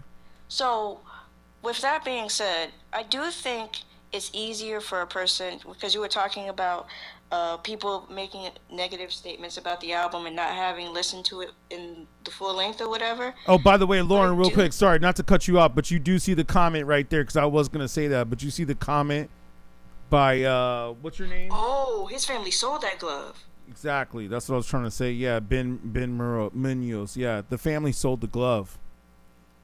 Oh, okay. Drake won it in an auction. I think he paid like $120K for it. Jeez. Anyway, because this is not about Michael Jackson. Right. But just I good do to know. think Yeah. that I do think that just like with anything else, I do think for people who are saying that the album wasn't that great, but they haven't listened to it in the full length, I do think that it is easier to make a negative opinion about something you are woefully ignorant about. Just like somebody could make an opinion about you or me, and they don't even know us. Right. I agree on that. 100%. Yeah, it's like before you make a comment on something, you should listen to the whole album first. At least that's what I did.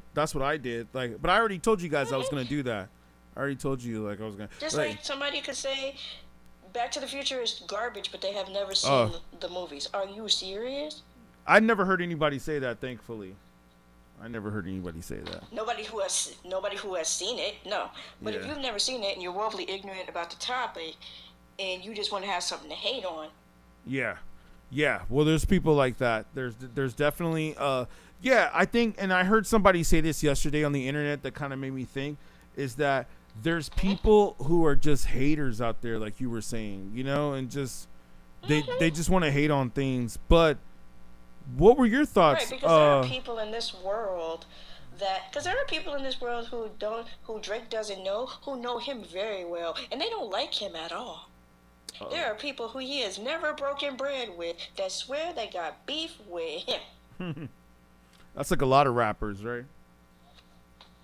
Or That's just, true. Yeah, just but being like famous.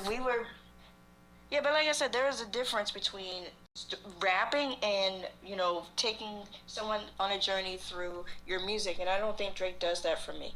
Okay, hold on. Repeat that part. You say you don't think that Drake takes you on a journey with you or through the lyrics. With his music, with his music. Because there are artists who you listen to their music and you can close your eyes and visualize what they're talking about. Okay. And yeah, keep going. So elaborate on that. Like Jay-Z was one, Dre was one, Tupac was one, Biggie was one. These were people who took you on a journey through their music because they actually had something to say. You don't think that Drake had something to say on this album with Iceman? For me, at one point in my life, he did, but not anymore. Oh yeah, I'm just not there with it anymore. With this current project. And I know you're kind of young too, so that's interesting for you to say. Because Drake probably was probably getting famous about the time you probably started listening to hip hop, you know? Yeah, because Drake became famous in 2010. In 2010, 2008 kind of 2008 for those of us that really knew. Well, for those of us like I really knew. I already knew in 2008 that Drake was going to be famous. But you're right. He didn't become, you're right. That's when he dropped Thank Me Later, I think. So that's when he became like super famous, or 2010, 2011. But I was knowing about Drake like 2008, 2007. And the only reason why is because I've been doing hip hop for a very long time. You know what I mean? Is this before or after Degrassi, or during? This is after it. But this is like when he wanted to become a rapper. Like now he's rapping with Cash Money. He's starting to do music with Lil Wayne. He's doing songs with Trey Songz. You know, this is when he's starting to like. He did the song with Trey Songz back in like 2008. Yeah, but so it's like, that's just me though. And as far as what you were saying earlier about Wayne, now is Wayne trash? No, but yeah, Jello says he was listening to him since the comeback season. Yeah, you're right. The comeback season was before So Far Gone. That was like 2007. That was like one of Drake's first mixtapes. You should go listen to those mixtapes. He sounds completely different back then. Sure. Because now, is Wayne trash? No. But is he somebody that I would choose to listen to on a daily basis? Also no. Yeah. I won't speak on that. I mean, I know Wayne's been going through a lot of hard stuff. I liked some of Wayne's stuff as he got older. When I listened to him when he was younger, I thought he was trash. But I respect his stuff as he got older. You know, like I like some of that, like the Carter and some of those albums. I was like, okay, yeah. But Juby Wolf says you're too young. I think you kind of know what's up. For what? I don't know. He just says you're too young, or he or she said you're too young. But yeah, you know what's up. I agree with a lot of your takes. That's why I had you on, because I agree with what you said. But no, I like Drake. I like Drake. I it is what it is. Okay, so did you listen to the album Iceman from beginning to end, or did you just listen to some snippets and songs here and there that were posted on social media? I have Spotify, so I listen to things from beginning to end. Okay. So was there an album that you liked in particular of the three, or you felt the same way? Or no, I'm just saying like in the album as a whole, or was it just? Wait, are the albums that you're mentioning his first three albums? Yeah, or I was specifically focusing on Iceman, but I know that there's people out there like publications like Pitchfork, who cares what they really say, but magazine articles or online magazine articles that will say they believe that Habibi or however you say it, or Habibi and Maid of Honor are better than Iceman. So I don't know if you feel that way or if you just didn't like all three albums. I mean, because I was mentioning the song Best I Ever Had, and I was thinking, what album is that on? Because I love that song. That's a great song. That came out in 2008. That was on the So Far Gone mixtape. Yeah, let me fact check that. Let me fact check that. When did So Far Gone? Hold on, let me look that up. When did So Far Gone come out? So Far Gone, Drake. I think it's 2008. Because I was listening to that. Like one of the homies turned me on to that album. I gotta hit him up because I'm sure he got a lot to talk about. It says 2009. That's what I think when it officially dropped. But I remember hearing it back in probably like 2009. It was definitely before 2010. That's for sure. Sure. Yeah. Because I remember I grew up with him and Nicki being a team for real. Yeah. Yeah, she's been kind of quiet lately. She usually speaks up and says some stuff. But I like the fact that Drake Well, let me say this real quick. I like the fact that Drake like sounds like he was like coming back at the industry though. Like all the people that did him wrong, because he's really he really is going after a lot of people on this album. It's not just like he's 09. Thank you, Ari. Yeah, he's not just going at Kendrick. He's going at Jay-Z. He did the Palestine line about Khalid. Probably shouldn't say that, but you know what I'm saying, whatever. Yeah, he did that line. Why did he come at Jay-Z for? For what? Because Jay-Z put Kendrick on the Super Bowl, remember? Thank you for the likes coming in. So he went on the Super Bowl and he dissed Drake at the Super Bowl. Don't you remember? He did the song Not Like Us. That song is about Drake. Oh yeah. Yeah, that song is about Drake. And not only is it about Drake, but it's also about him being a PDF. Those are some serious allegations to call somebody. I mean, let me ask you a question. Yeah. Would you care about an allegation like that if it wasn't true? And they went and did it at the Super Bowl? Yeah. Fuck yeah, man. It's war after that. To me, if I know something about me isn't true, I don't give a fuck what you do at the Super Bowl. Yo, this is why what Drake is doing is so dope. 'Cause you lying. This is why what Drake is doing is so dope. It's because, okay, listen. No, I agree. I see there's some people that agree with you, but let me say this. I feel like with J. Cole, he put out a great album, but nobody's talking about J. Cole's album. Right now, you mean? He put out an album just recently? Yeah, he put it out just a few months before Drake. Oh. Fact check I like J. Cole. I do. Again, he's a storyteller, and that's why I like Drake. I like J. Cole. Yeah, J. Cole, I think it was called, was it The Fall Off? I think that was the name of the album. Because the last album I listened to from J. Cole was, what's that album where he's standing on the top of a roof or something? Yeah, that's what I'm saying. See, he just dropped the album right now, The Fall Off. Like, he dropped it in February of this year. Like, people don't even remember that. That's the star power of Drake. That's what I'm saying. Like, Drake has a star power where you just remember what he does. Kind of like how... Like, J. Cole just dropped his album in February. That was only like, what? That was only like 3 or 4 months ago. Okay. But that was also at the beginning of the year. Drake just dropped this one. I think that this Drake album is gonna make more noise. Yeah. I think it is. But that's why no other artist should be compared to like I see the Drake and Michael Jackson comparisons. I hate that.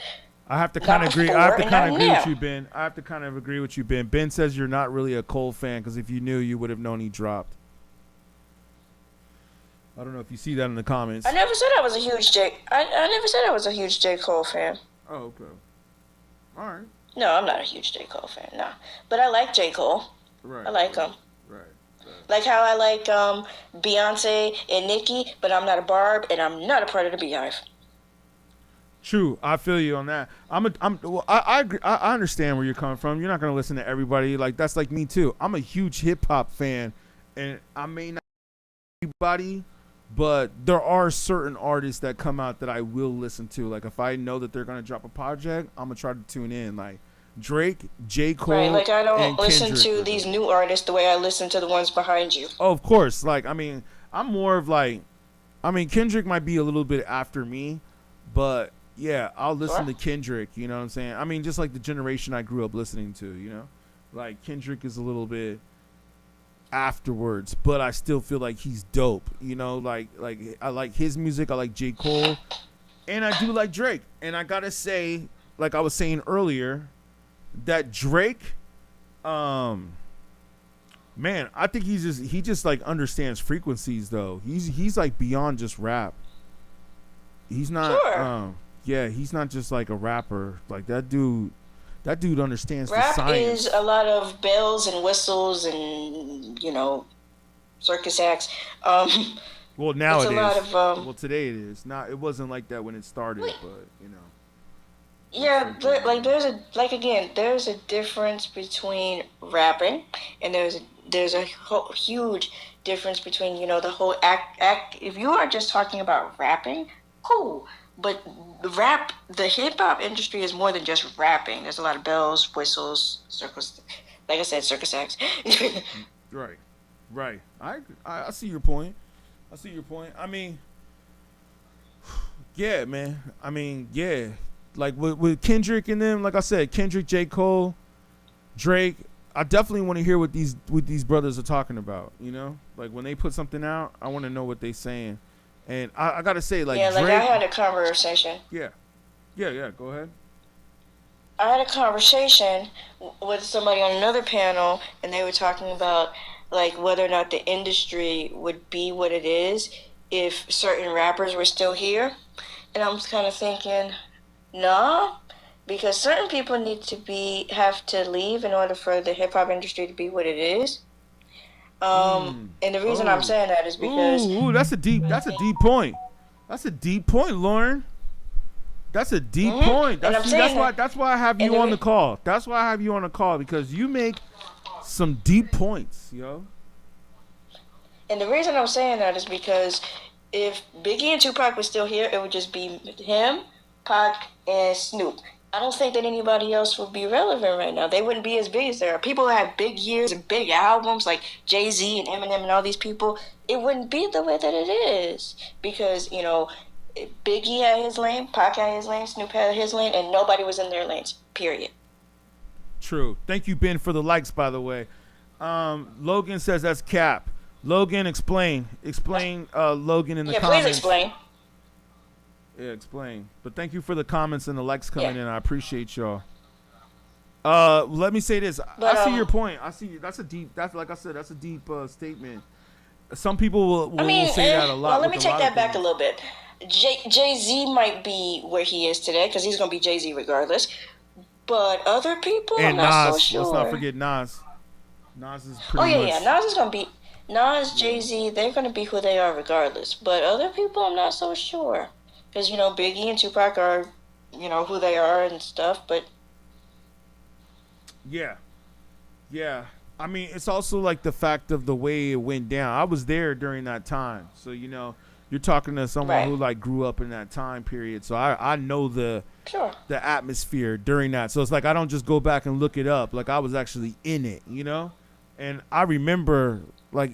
like I said, I'm from LA, so we was really in it. It's like not only did I grow up in it, but I was also in LA at the time. I'm from LA, Facts. So it's like New York and LA. It's like, whoa, like we were all like, even if you didn't want to be involved in that beef, you were involved in it. So like if you went to New York, and if you said you were from LA, which I had done before, people would look at you like, oh, you from LA? Oh, okay. And then if you're in LA and you see people from New York come out there, it would be like, oh, you from New York? Oh, you from New York? Oh, you know what I'm saying? It was like a problem? Nah, usually it was pretty cool, but there was like tension at that time. Like during that time between the East, because Vibe magazine, if you remember, they even put up that cover, East versus West, with Biggie and Diddy. Yeah, they did. On the cover. Yeah, they did. And they did that. You know what I'm saying? Like I should pull that up, but that's like it was almost like they promoted that war, Yeah, and I'm being honest, they promoted it more than the actual individuals involved. Well, yeah, like you go back and you look at it, it was like Biggie didn't even really want to be part of this, but it was also for like record sales. It was for this. It was for that, and check this out. They actually had Puff and Suge off. They had a tension with each other because of the simple fact that at one point in this life, Suge Knight was being called the genius child who was putting all these artists out, and he was amazing. And then Puff was being called the genius child by that time.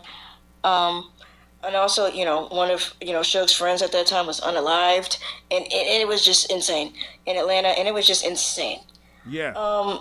And so they basically used their artist to fuel a beef that they were having with each other. That's crazy. Yeah, I've heard some parts about that too. And then you also got the dude Keefe or whatnot who's in prison fighting that case. Oh yeah, right he's dumb. He been talking and saying he was in the car when his nephew was shot. And are you kidding me? You just exposed yourself. You just exposed yourself for being an accessory to an unaliving. Are you kidding me? Yeah, not only that, but he wrote a book too.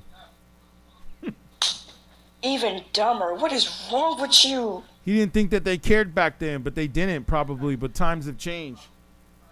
Times change. Right. You admit to being an accessory to an unaliving. Now you're going to jail. I hope you know that.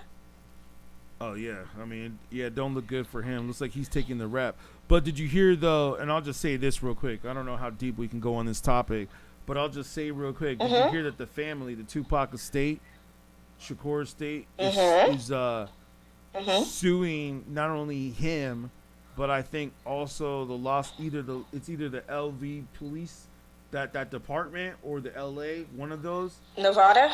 It's one of those. Yeah, they're suing the estate. It's saying that they believe that he's not the only one that had to do with it. Well, yeah, duh. Yeah, they're suing his nephew is no longer here. Yeah, they're suing that. They believe that that might have happened, like they were in the car, but they feel like that he didn't or they didn't act alone. Of course not. You realize that his nephew was a part of a gang that supplied him with the, No, not just that. Even on a deeper level, like I said, they're suing the Nevada, like you said, department because they're saying that they believe the law enforcement or somewhat was also helping the situation. And I would 100% agree with that.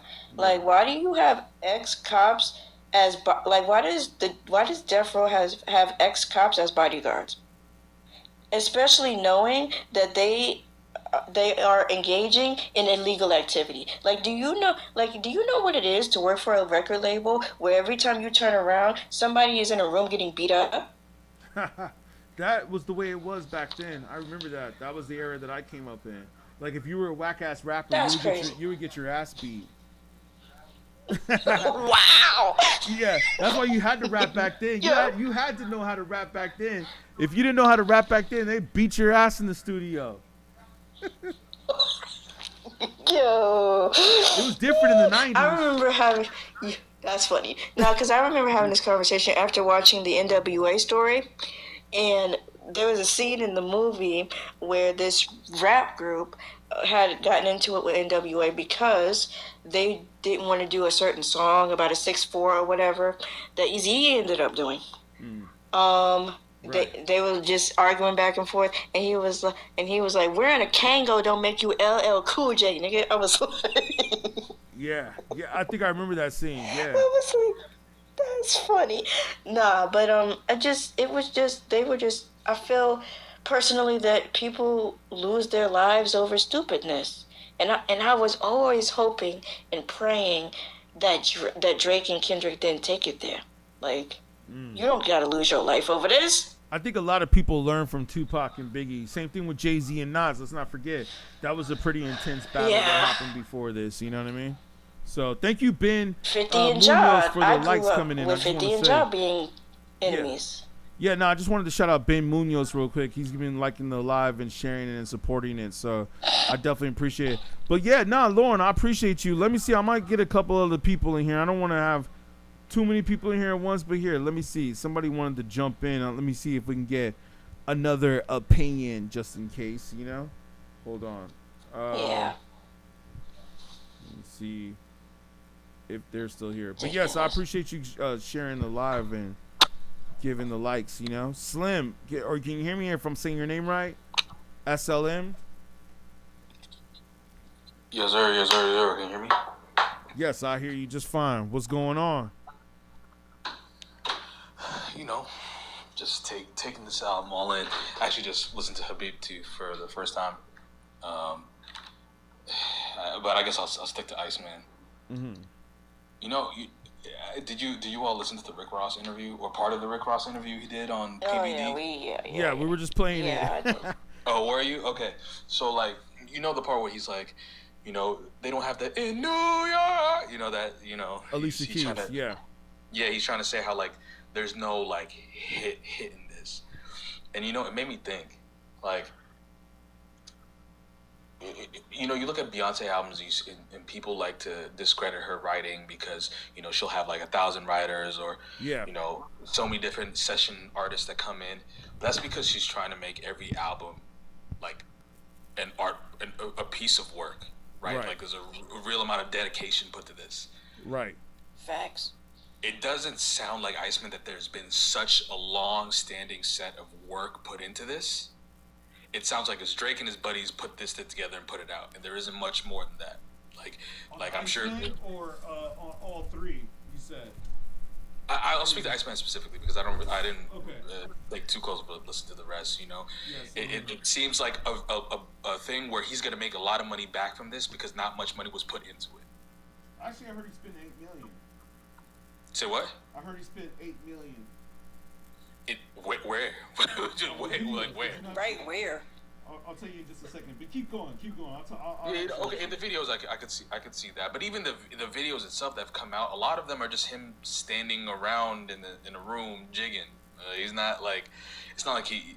Plot twist, that video like it had a lot to it, right? But I think plot twist must have been recorded a long time ago because I remember Drake posting photos from that a long time ago. But some of the other stuff, like Janice and I forget the one on Maid of Honor where the lady's ice skating, like that one.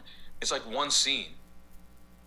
And like his hair's the same, his beard's the same. Like he didn't do much. It's like giving you "Call Me on My Cell Phone" vibes. Yeah, it's like he recorded one day. He's like, we're gonna shoot this all in one day, and then the next day we're like, we're gonna shoot this video all in one day. It doesn't seem like there was a lot. Like the 8 million thing might be true. I don't know. I just don't see it. Like I don't see how. I don't know. You let me know.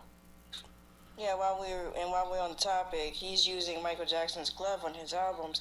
He's talking, and we're talking about an artist who actually put real dollars and actually put real dedication. Let's be clear, Michael Jackson's albums, and not even just his albums, his music videos were not just music videos; they were freaking movies. Let's just keep it at that.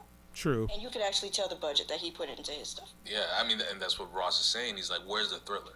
Where, like, if you're gonna keep doing this, Michael, like, it's one thing to have like Janice, STFU be like a really good song now, but in 15 years, what song from this is gonna be is sticking?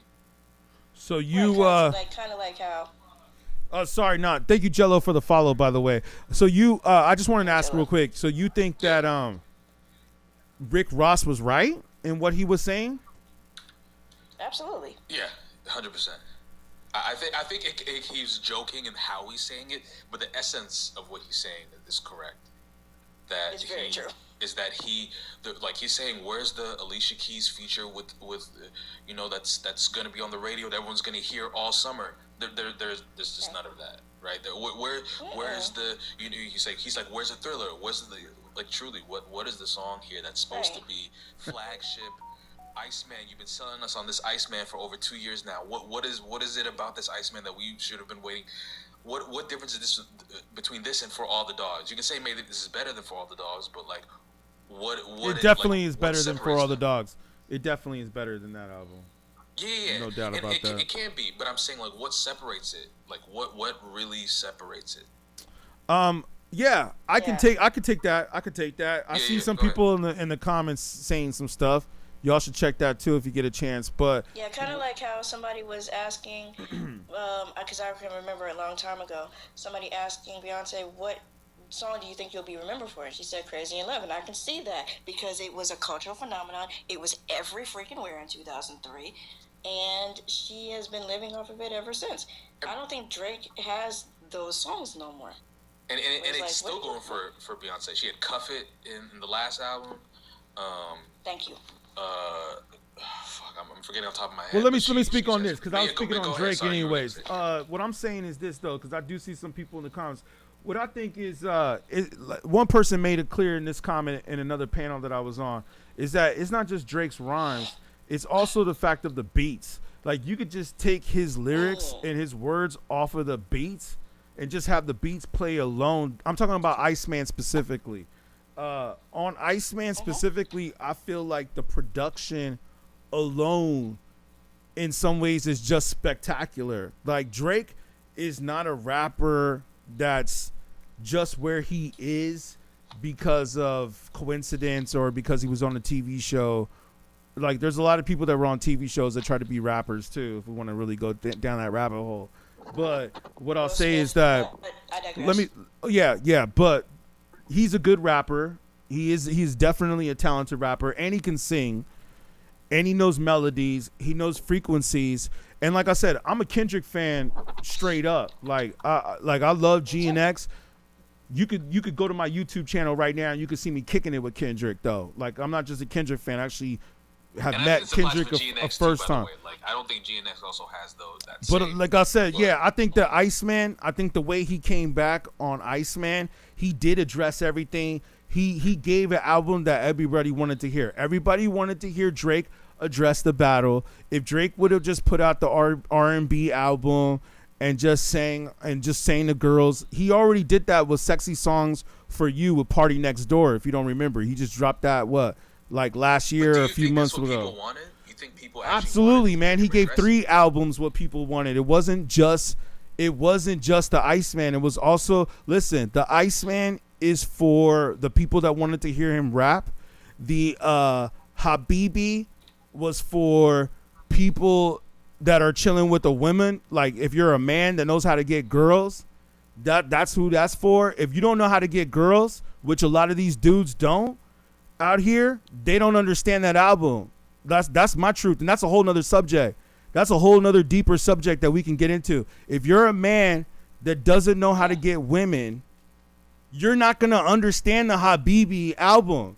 That album is for you chilling with a female. And then the other album, I wasn't finished, and then the other album, Maid of Honor, is the album for the club and for the dancers and for the people who are not of color.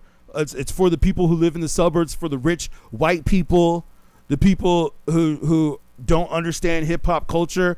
Drake is very intelligent.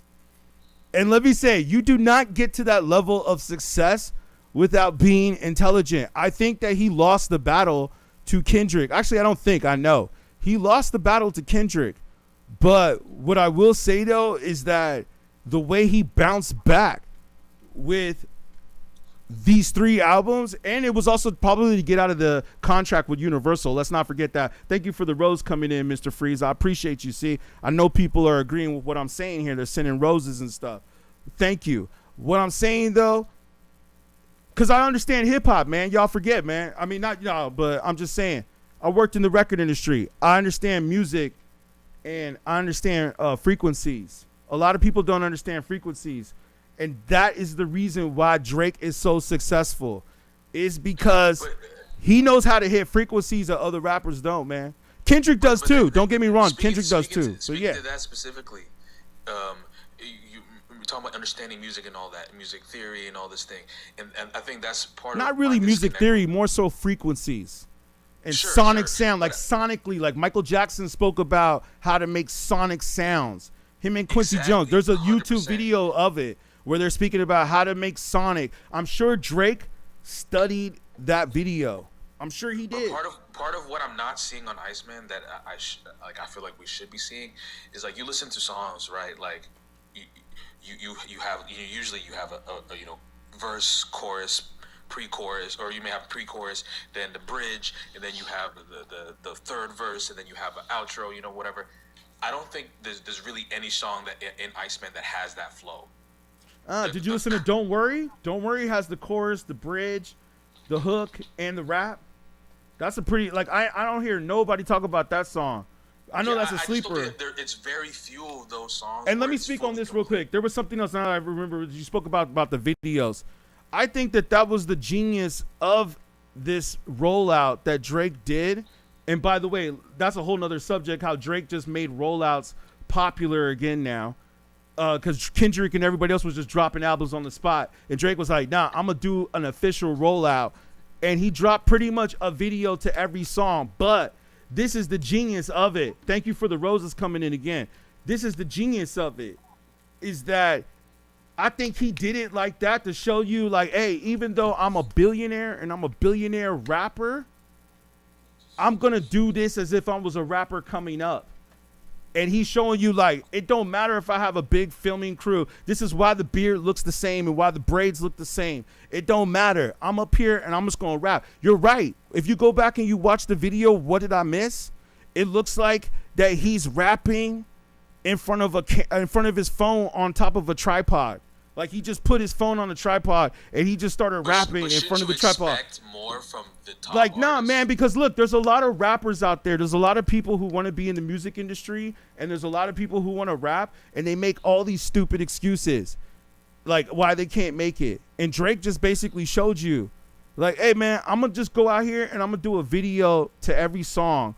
And you could tell some look kind of high budget, like the one with Molly Santana, Hannah Montana, Molly Santana. I mean, I don't care for that video or that song, but I'm just saying the one with Future. And then also the one, come on, Janice, Shut the F Up, where he's in front of all the Ferraris rapping. Like, okay, you can see it looks like he put some production to that, you know? But he also went back to where he's just rapping in the room. I just want to say real quick, like, because I wanted to speak on what you said about the video thing. Like, yeah. I'm just saying, like, nah, dude, no other rapper has had a rollout like this. You know what I'm saying? Hold on. But here's a great example. Do you remember Kanye's My Beautiful Dark Twisted Fantasy? Of course.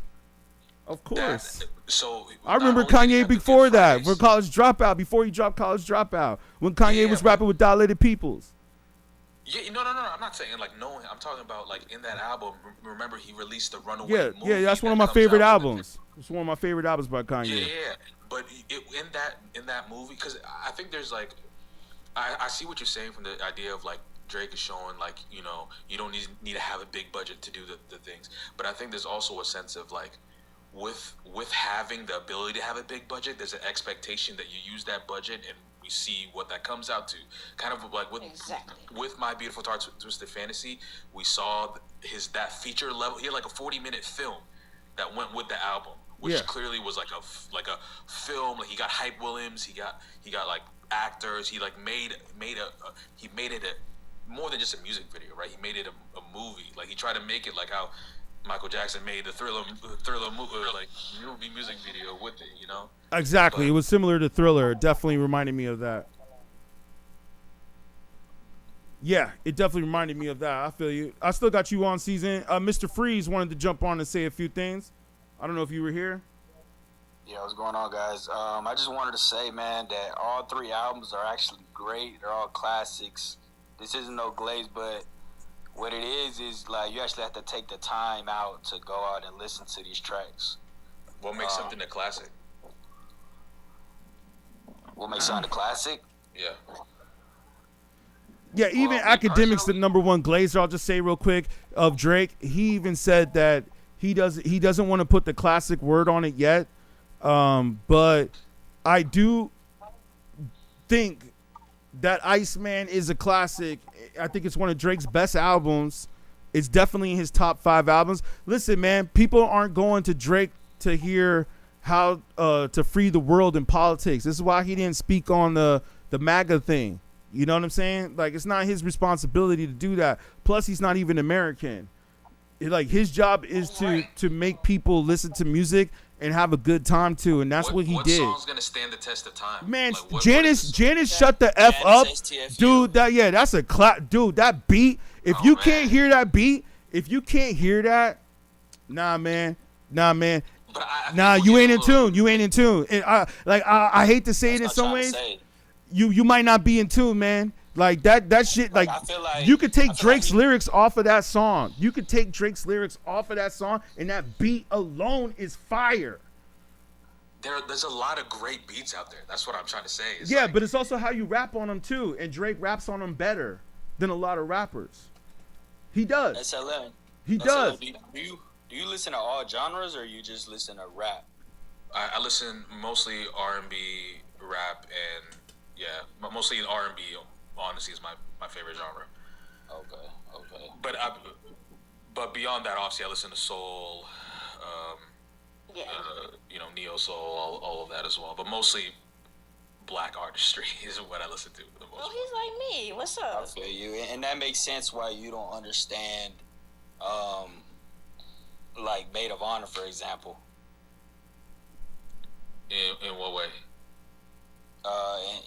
you just don't understand that culture. You don't feel that music. But I'm not even talking. I mean, sure, you can move aside Beta Harder, but we can also talk about ICEMAN and Habibti though. Those are. How many times did you hear Habibti? I've listened through it twice now. Listened through it twice, and so White Bone did nothing for you. White Bone. You know what really put me off is the intro. The intro to that album put me off immediately. It once that hit my ears, I'm like, what is gonna happen for the rest of this album? I'm confused because it was like SZA did something similar on her album where she did like an alternative rock type deal, and like it can work for some people, but it just seemed like Drake was saying a lot of words in a line that I don't even want to go song by song. Really, for me, like Habibti and Maid of Honor, those are kind of in their own shelf. ICEMAN was the flagship release. This is what he's been promoting for 2 years. That's what I assume he thinks that our focus would be on. Habibti and Maid of Honor are bonuses for people who like that type of stuff. But ICEMAN is what he's been. We can talk about ICEMAN. ICEMAN, man, was really just a response to everybody who was hating and the industry. Right. Like he was really on there rapping, man. I haven't really heard any artists rap like that, come like that. And I'm just being honest, really? Man. One thing that it really bothered me about ICEMAN is the similes, the stuff like I reserve it like I'm Aboriginal and like what's some other shit he said? My dog in the can like a metal lid. Like things like that where it's just like sometimes it makes me think like, oh, he's just trying to like be like, sometimes like 21 Savage will do it. He'll say something really silly with a simile and you're like, oh, he must be joking, but then he kept doing these type of lines where it's like, he said what he said. He said I'm greater than everyone, like shredded cheese. I'm just like, what is he? So did you listen to the album though, the ICEMAN album from beginning to end, or did you just listen to the tracks that were trending? No, 100%. I listened beginning to end. Like, so you heard all the beat switch ups because he did a lot of beat switch ups on it. So you heard all those beat switch ups. And that's what I was telling you about the bridge, pre-chorus, stuff like that. It's almost as if like he had incomplete ideas. Nah, man, I don't see. That's what I said. You ain't tuned in. You ain't tuned in because I think that was the whole point. He wasn't trying to do that. He was switching the beats up on purpose. Clearly, I could. Yeah, he was doing it on purpose to throw you off, just like that. Like it's almost like you fell for his trap. That was the trap that he set. But then, what do you gain from it? Is my question. Like I said, he's gaining a lot from it, man, because the culture is playing it. The culture is out there bumping that shit. Like that's what everybody's talking about right now. That's what everybody's streaming about, just like us. You can go to YouTube right now, and you'll see millions of people, millions of podcasters, Joe Budden, fucking Rory and Mal, all the biggest ones, academics, all the ones on Complex. They're all talking about Drake. Yeah, but they're all talking about Drake. Because everyone's talking about it means that it's like. Yeah, man. I don't think you get to that level. This is what I'm trying to say, man. I don't think you get to that level of success by being whack. Like, you get to that level of success because you are dope. And he definitely proved it. Like I said this on another panel, man. You could tell by this album, ICEMAN, and what he's doing with this video, if you really look like beyond the whole mirage of the record industry, this is kind of like what he was talking about, like how he wanted to get out of the lawsuit or get out of the contract with Universal, right? That it looks like he's doing everything as an independent artist would do. Like, if I was an independent artist, rapper trying to get on right now, what would I do? I would drop tracks that people will want to hear, and I would do videos to every single track. And if you watch the videos too from beginning to end, because he does have it in a way on YouTube where you can listen to the album by just watching the videos. You know what I'm saying? Like, you just watch the videos. And I did that. I just played the videos on YouTube because I'd rather hear the album that way. I just played it on the TV. So I was watching the videos and hearing the album. And I was like, yo, man, his videos are actually like telling a story. It's not like he just did the videos just to do the videos. If you watch the videos from beginning to end in the story, he is telling a story through each video. Like, he's showing you the come up. He's showing you being rich and famous. and then he's also showing you being by himself and being humble, and then he's showing you being like by himself. It's like, yo, man, nah, that shit is genius, dude. That shit is that shit is genius. That shit is genius, man. When you talk about like how Drake is like, Okay, I have a question. He wouldn't get this far if he's a whack rapper, and I see that, but I feel like part of it is that like you build up goodwill, and people at some point people are going to they're going to take back that goodwill. So right now he still has that goodwill. Think about it like Jay-Z went like he had he had the Blueprint, right? The Blueprint dropped. Everyone loves that album. It's a classic. Everyone knows that's a classic. Then he dropped the Blueprint 2. Sort of like in this scenario, it had way too many songs. A lot of people like critically didn't do well. Then he dropped the Black Album. Obviously, you all know that as a classic as well. Then he goes on a streak of Kingdom Come, American Gangster, Blueprint 3, and like if you look at the sales, each of those albums, it's Jay-Z. People can listen to it. They listen a lot to it, but each album as it goes on, less and less and less sales. Magna Carta, Holy Grail, less and less sales than Blueprint 3, and then 444 comes in, and people are right back in it because he's, you know what, and some people didn't even decide to listen to 444 because he took away the goodwill by releasing multiple bad albums, critically at least, that people didn't immediately go to 444. Now people appreciate 444 for what it is, and my worry is that ICEMAN is not doing well critically. It's gonna do well because Drake is built goodwill to people that they're willing to listen to his music, but whatever his next release will be, it will not do anywhere near whatever ICEMAN is doing because he's You talking about Drake? Yeah, Drake, because he's harmed his goodwill by releasing all this music that like people like. I understand you like it and Mr. Freeze likes it, but like yeah, man, I love it. I didn't like Drake's last shit. Like the public is not liking it generally. That's not true. That's not true. That's not true. The numbers are showing otherwise. Yeah, the numbers are showing otherwise. Thank you. The numbers don't lie. That's completely untrue. Dude, he just did $500,000. He just did like what? $500,000 in the first weekend? You're tripping, homie. You're tripping, dude. People listening to it, not that, bro. I gotta be real with you. Bro, all of Drake's real fans wanted this. We yeah, wanted man, you 40 tripping, songs, homie. Go look at the numbers. No, I don't think you're hearing what I'm trying to say. I hear you saying that like he's about to break Billboard like charts. He's about to break. No, I get that. But what you'll see is week 2, all those things will drop because the only people who will continue listening to it are the people who are really big fans of him. All right, Lauren had a question. Wait, I wanted to hear what Lauren had to say. Lauren, you had a question. My bad. Yeah, everybody was talking. Let's see what she has to say. Yeah, I had a question because I think that there's definitely a thing.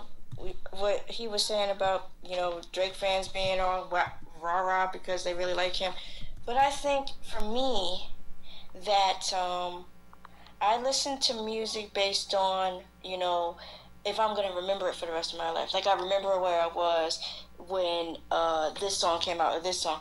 Do you think that this album is going to be one of those where it's like, I remember where I was when that album dropped, or that particular video dropped? I don't know if things are really like that anymore in these days of social media, But exactly. Do you think that's my original question? Do you think that the Drake album would be as big as it is without social media? We're in a different time. It's just like I don't consider the record sales today necessarily the same as when Michael Jackson was selling records. I don't really because like that's my original question. Do you think that the record sales will be what it is for Drake anyway without social media? Somewhat. I think so. You have to remember when Michael Jackson was selling records, you actually had to go out and buy his albums. You actually had to go to the record store. No, I was there, man. I used to work at Tower Records. I know what's up with that. Yeah, man. I think so. I think somewhat. He might not have the same big effect that he has. You want taquitos or but you want a grilled hot dog? Hold on. We got to mute your mic real quick if we can't hear you right. Hold on. Yo, y'all can hear me still? Yeah, I can hear you. Yo, I'm looking up how many copies he sold in the first week, and it says that his ICEMAN has already sold over 500,000, which is the total equivalent of streaming with traditional pure purchase. This like I said again, this goes towards streaming, but out of all the albums, I like Iceman the most. That's the one that I F with the most. But like I said, I think he did something for everybody on here. But I see your point too. Like season, like what you saying, like you ain't the first person I talked to about this, so it's all good. Like I see your point of view, but I gotta say that I think that Drake did take it back to So Far Gone, Take Care, Nothing Was the Same on this album. And the Where She At, your baby mama didn't post a picture. Yo, that's a banger, dude. Like, there's no way that I could front on that. Janice, Shut the F Up. There's a few others. Whisper My Name, Dust. Yeah, Whisper My Name, Dust. There's a few others too that a lot of people like, man. But I think like majority of people like, even though you were trying to say, hey, people ain't feeling this, that's not true, dude. Because like I said, man, we could even go on YouTube right now and we can look at all the biggest podcasters. And you might say, oh, well, who cares about that? But I'm saying all the biggest podcasters are saying that it's dope. All the Are they? Yes, Joe Budden. Would you consider Joe Budden one of the biggest? Would you consider Joe Budden one of the biggest podcasters? Yeah, and Joe Budden was hating on him. He was having issues with him. He even had Yeah, but he's a known Drake, like he's a Drake fan. No, he's not, dude. They fucking had beef. What are you talking about? No, I know. I'm saying they have beef. They had major fucking beef. Drake actually talked shit about him on the album. See, that's what I'm saying. Like, I don't think now that you just said that. Hold on. No, dude. Now that you just said that, I don't know if you're really a Drake fan, homie, or a real. You know what you're talking about. Drake fucking dissed him on the album, homie. He said you walking around sleepwalking while I'm taking your girls and I'm sleeping with your dolphins. Yeah, bro. Drake had his baby mama first, bro. Yeah, Drake was dissing him. You guys are saying two different things. Two different things. They are not homies. They are not homies. I never said they're homies. They're not fans of each other either. Joe Budden is not a fan of Drake. He said that immediately. You're saying Joe Budden is not a fan of Drake music? Now he is. He wasn't before. He wasn't before the album. No, he wasn't. Why do you think Drake made that Instagram post? Do you know about that? That Drake did an Instagram post dissing where he commented on his photo. They have no. Not just that he commented on his photo, but he commented on like where he lives and that he lives in New Jersey and that he flies. You only take a flight when. Yeah. So like that they were clearly beefing right there. They don't because Joe Budden was hating on his shit. Like that wasn't and Drake says in one of the lines on the album, hold on, this is what's gonna stop this whole conversation right here.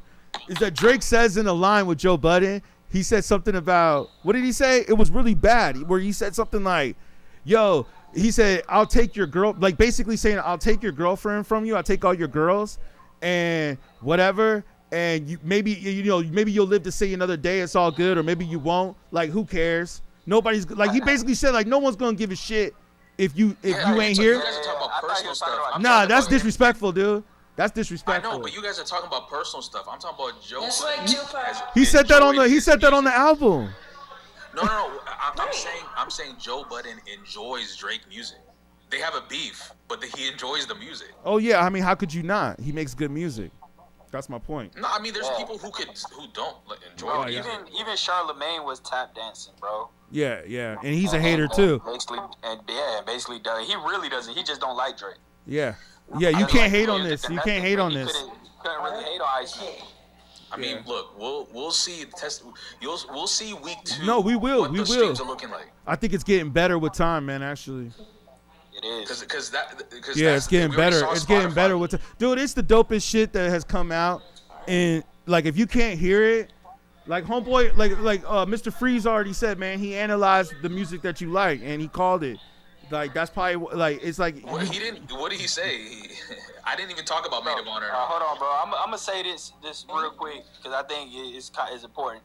Like there's two things happening, and one of them is people got overwhelmed with 40 songs, and that's understandable. Like 40 songs to take in like immediately like that, so you can't let it all sink in. And the second thing is like a lot of people just hate on Drake for basically for whatever reasons, for whatever personal reasons. And I mean SLM, I don't know, bro. You're starting to like look at it. It's almost like it's not about the music, because if you actually understood the music. That's like, a good it's point. undeniable, bro. But you keep saying that for I his feel like you don't understanding. like him as a person or something. No, I never you even see said him- anything about him personally. But I'm saying you mentioned if you don't understand this, so then explain it then. What do you mean? Because you're basically saying the conclusion is I don't understand.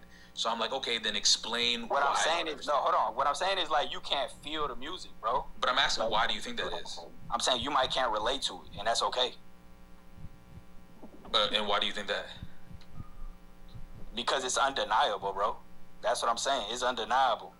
Yeah, it is. It is. It is. It is. The you don't have to like every single song on there, but like Janice, shut the F up. You're right. Timberland even went on Twitter and Instagram and said that this is going to be a hit. You know, he said Timberland King, whether you trust his opinion or not, but people say that they trust his opinion because he's a major producer. It's undeniable. No, but also, like there has not been any major. There has not been any major. Like if you we don't have to listen to any podcasters out there, right? But we could say there are some out there that have influence, and every major podcaster out there that has influence that like some of the culture listens to and trust their opinion, they have all stamped this shit. Like they have all stamped it. Hey, SLM, do you like Kendrick? Yeah, I like Kendrick. You think he's better than Drake? I think he has more. Do you like him better than Drake? All right, then that basically explains everything I need to know. I mean, bro. that's kind of a tough question though too, because I like Kendrick a lot too. You chose Kendrick specifically. You know, you could ask about many different artists. The fact that you chose Kendrick is a tell for you, because I mean, they're both dope rappers. Hey, they're both dope rappers.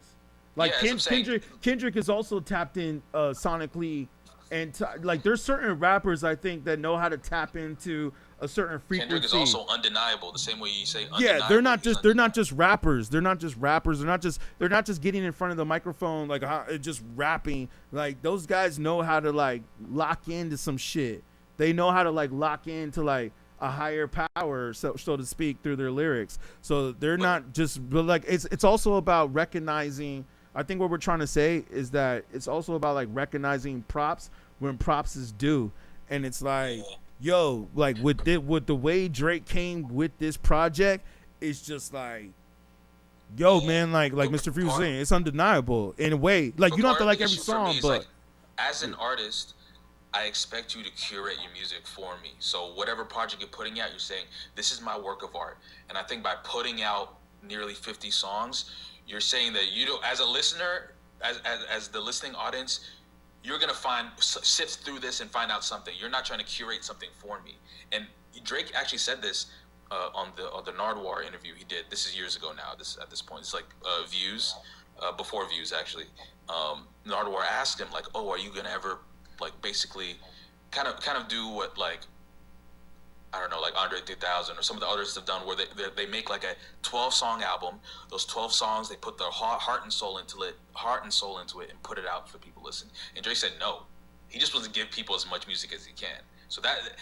I disagree with that, man. I think ICEMAN, he did not do that album for the money. That's why they said he put up money, his own money I didn't say money at all. Yeah, I don't think he did this album for the money. I think he did this album for the culture. He did this album to prove that he is not an artist that does not belong in this industry, and that he's a rapper that is here to rap. Like, he's not just rapping for the fun of it. He's rapping to go down in his mind as one of the greatest of all time.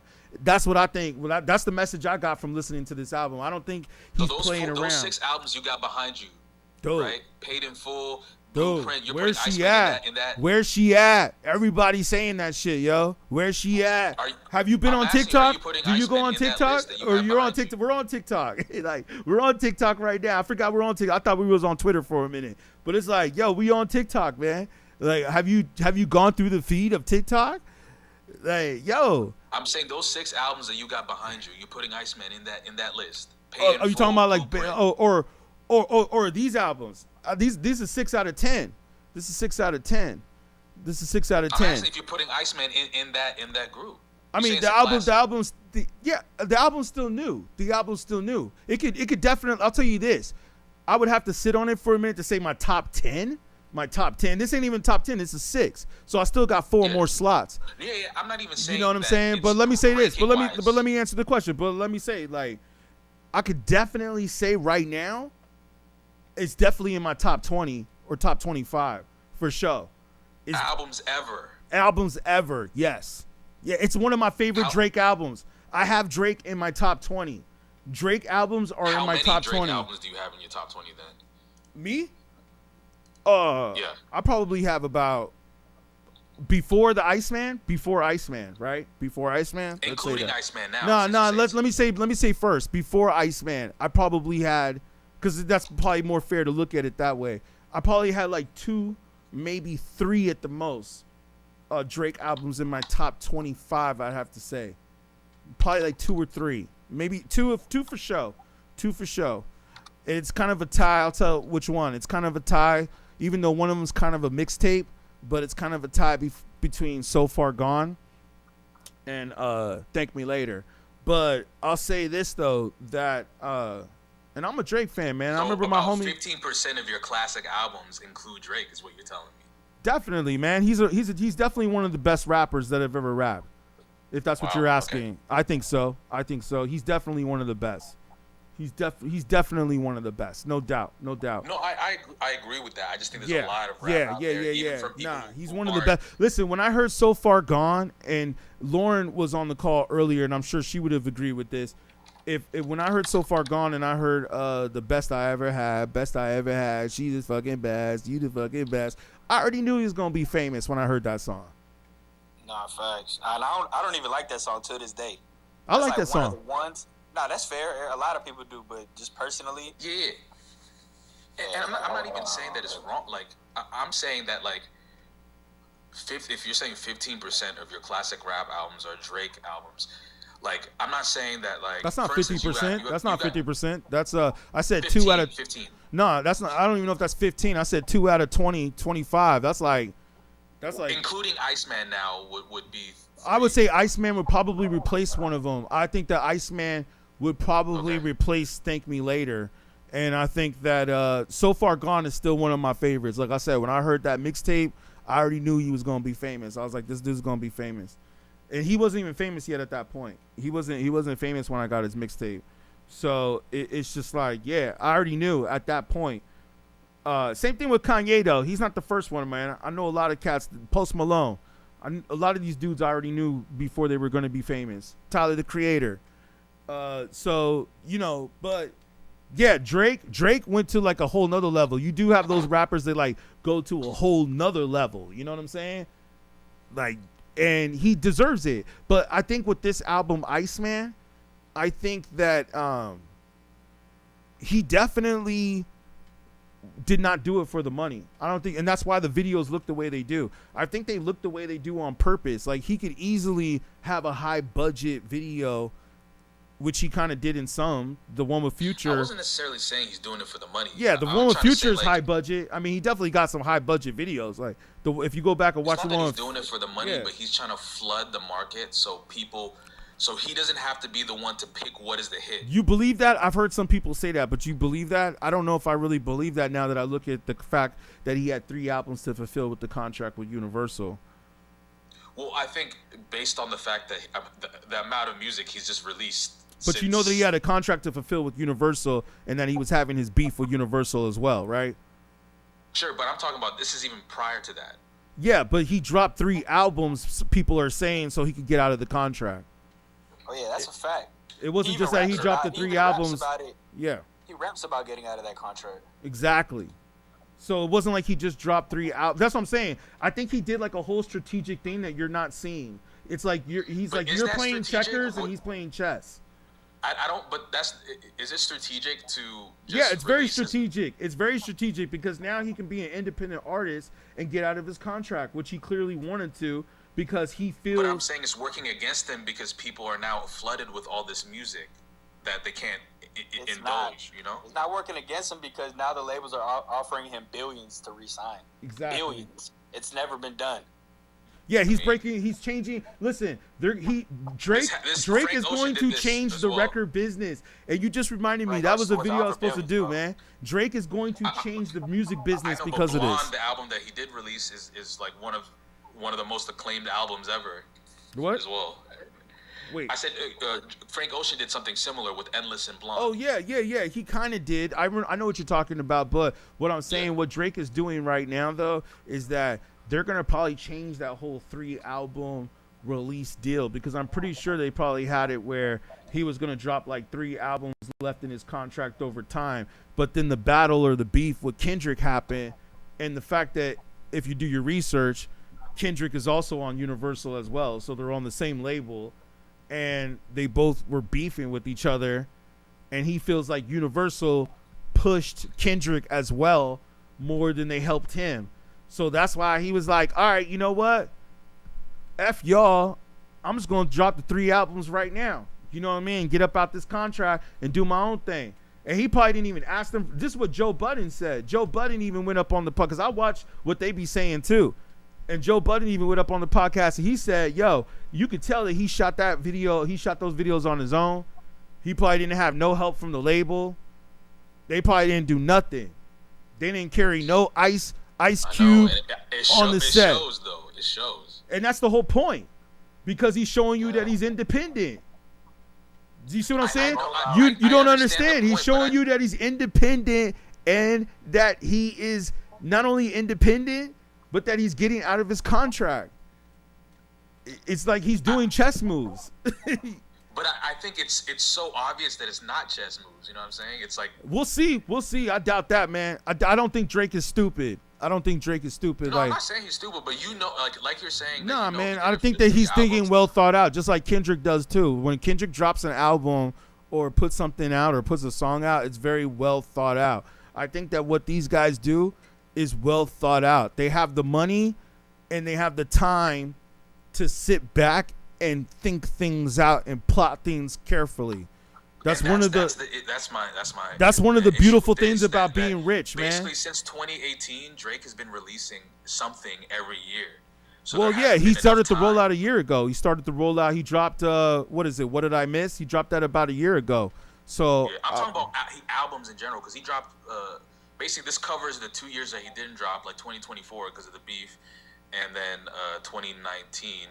I don't think he dropped, but he dropped Scorpion, Certified Lover Boy, Honestly Nevermind, For All the Dogs, Her Loss, Some Sexy Songs for You, all in like back to back years. 2 of those albums were features, though. 2 of those albums were features. They weren't just him. Some Sexy Songs for You was like Party Next Door was on it too. 21 Savage. Yeah, but her loss is mostly like it's. And there's a lot of 21 Savage on there too. Yeah, but it's a lot. That's what I respect about the ICEMAN, man, is that he has no features on there. And somebody else was saying that too. Somebody else in the comments or someone was saying like, oh, well, he has no features like Rick Ross. That's what you were saying. How come he has no? That was the whole point. He wasn't trying to have any features on this. He was showing you what he could do. Listen, man, if I was a listen, I do rap too and do music too. Features on what? You talking about on ICEMAN? Yeah, he has no features for a reason. He has features. He has one feature, which is the one. He has 3 features. He has Molly Santana and Future. Then that's not on ICEMAN. That's not on ICEMAN, right? That's on ICEMAN. That's on ICEMAN. What are you talking about? Ran to Atlanta. Yeah. Run to Atlanta with Future, right? Okay. Let me just look up the track here. He has another song with the feature too. That was a chess move because he had. Doesn't he have 21 Savage on the song too? No. 21 Savage is just repeating beats on the table, bro. If you want to consider that.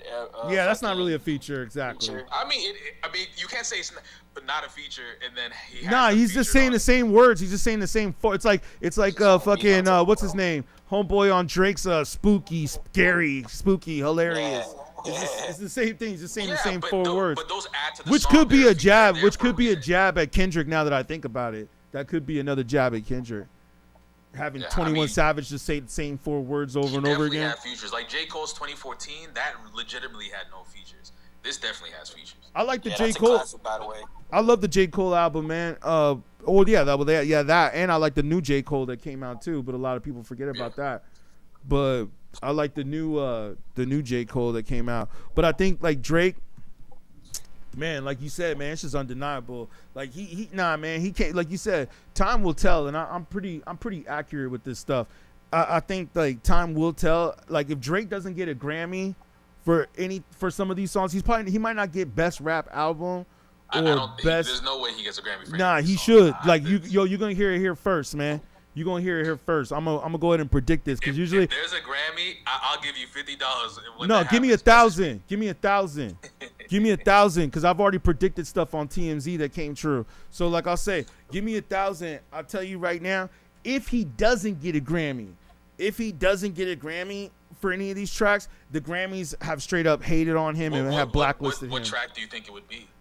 Janice, Shut the F Up for show. There's no way. For show. I think it's a good song, but I don't think it's a song. It's a great song. It's a great song, and it's a great beat too. Like if you look at Grammy-winning records, that's a Grammy. Well, everybody likes Make Them Cry and Make Them Pay. That's what everybody's feeling. I'm looking it up. Birdie's on the tape, or what was it? The Little Birdie. Birdie. A lot of people like that one. A lot of people like Plot Twist. Yeah. But the Grammy committee is a different beast. Yeah. National Treasure. Grammy committee likes hooks, bridges. They like compositions. This just doesn't have that. So this. It doesn't need that though. It doesn't need that, and I think he does have that. Whether or not I think he does. I think you're wrong about that though. I think he does have that on Habibi and some songs on Maid of Honor. I think he does have the hooks and bridges Habibti. Or yeah, however you say it, Habibti. He has it. I didn't really listen to the album. ICEMAN is the one that's like my focus, but I did listen to all 3 albums from beginning to end, and I understand which each one is their purpose. And what I'm saying is that on that album, however you say, you know which one I'm talking about. The point is that album, he does have bridges, hooks, and choruses, but not everything always has to have 16 bars, 8 bar hooks, 4 bar bridges, and then like I understand that's music theory. You go like we're not talking about music theory. What we're talking about is frequencies and feelings. And what Drake did with this album is he tapped into a frequency to where, like I said, man, he can get best melodic rap performance, whatever it is. If the Grammys don't he'll probably get a nomination. Let's go ahead and bet on this. He'll definitely get a nomination. Now, whether I doubt he even submits his album to begin with. We'll see. I think he submitted Her Loss. They submitted Her Loss because I do watch the Grammys, and I think they did submit Her Loss. So we'll see if they submit this album. They should submit it. But I'll say this right now. He'll probably definitely get some nominations. If he submits it, he will get some nominations. I mean, even Pitchfork, who I don't even care for, Pitchfork gave what is it again? Habibti? Maid of Honor. No, Maid of Honor. They gave it 8. They gave it 8 out of 10, which is a pretty high. Which I don't really care for Pitchfork, but I'm just saying, like even Pitchfork, who's like known to be haters, especially of rap music, which I was saying earlier today, they gave it a high. Pitchfork doesn't hate rap music. Oh yeah, they do. They're rock heads, man. They're not hip hop heads. I can tell you that for a fact because I'm in LA. You know what I'm saying?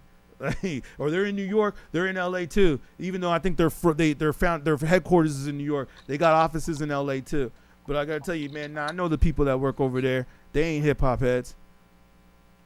So, but Hey, how's LA receiving the album? Because I'm in the Bay Area. I'm in San See, Francisco. that's another funny thing that you say that, man. I noticed that on the radio, they're not playing Drake at all, but in the streets, they're playing Drake. Like everybody, I heard cars driving by, they're playing Drake. People are bumping it. But the reason why they're not doing it on the radio is for what I said, is because the song compositions. No, they're doing it because it's because Kendrick. Well, I'm saying L.A. I don't know about other cities. I'm on the East LA. Coast too. I'm not hearing it on the radio like that either. I'm thinking the reason why is because it could be possibly some of that, but I think he's also been he talks about this on the album that he's been blackballed by the industry. But you can't like radios are gonna play Drake. They play. No, they're gonna play what they're paid to play. They play Nokia all the time. No, the radio, everybody Nokia's knows that still the on radio rotation on the plays radio. what they're paid to play. Are you not gonna say that they're not playing? Still Or they're on not? Like everybody knows this. You Yeah, but think the Nokia- radio Nokia's play? still You think the playing. DJs at the radio station play what they want to play? Do you think that? But I'm saying Nokia is being played. I don't hear that on the radio either. Not out here. I didn't hear it out here. But let me ask you a question Nokia is though. one of Let the me ask you big- this: one of the Do biggest you think that the artists. DJs at radio stations play what they want to play? No, but it doesn't Okay. matter because Drake is still Okay. being played. Other Drake songs. Yeah, I mean, they're always gonna play Drake, but I'm saying like I thought it was interesting. So yeah, I didn't hear ICEMAN. Now there's a question as to why not now. I think that nobody listens to the radio, to be honest with you. I think people listen to Spotify. I think Spotify and TikTok and all that is the new radio, and everybody's got Drake on the Spotify right now. I think right now he's got everybody's ear, for the most part, whether you like him or you don't like him. I think he's got everybody's ear tuned into him, and including Kendrick's. And I think that he changed the formula and he changed the record business. He's going to change the record business with this. Like Mr. Freeze was saying, where it's like he is going to change the charts. He's got new offers. He got out of the contract. He's got new offers that are coming to him. He's going to probably be able to renegotiate. For who's the question? For himself? For himself and just off his character, because we know he likes to bring up and coming rappers up to the spotlight.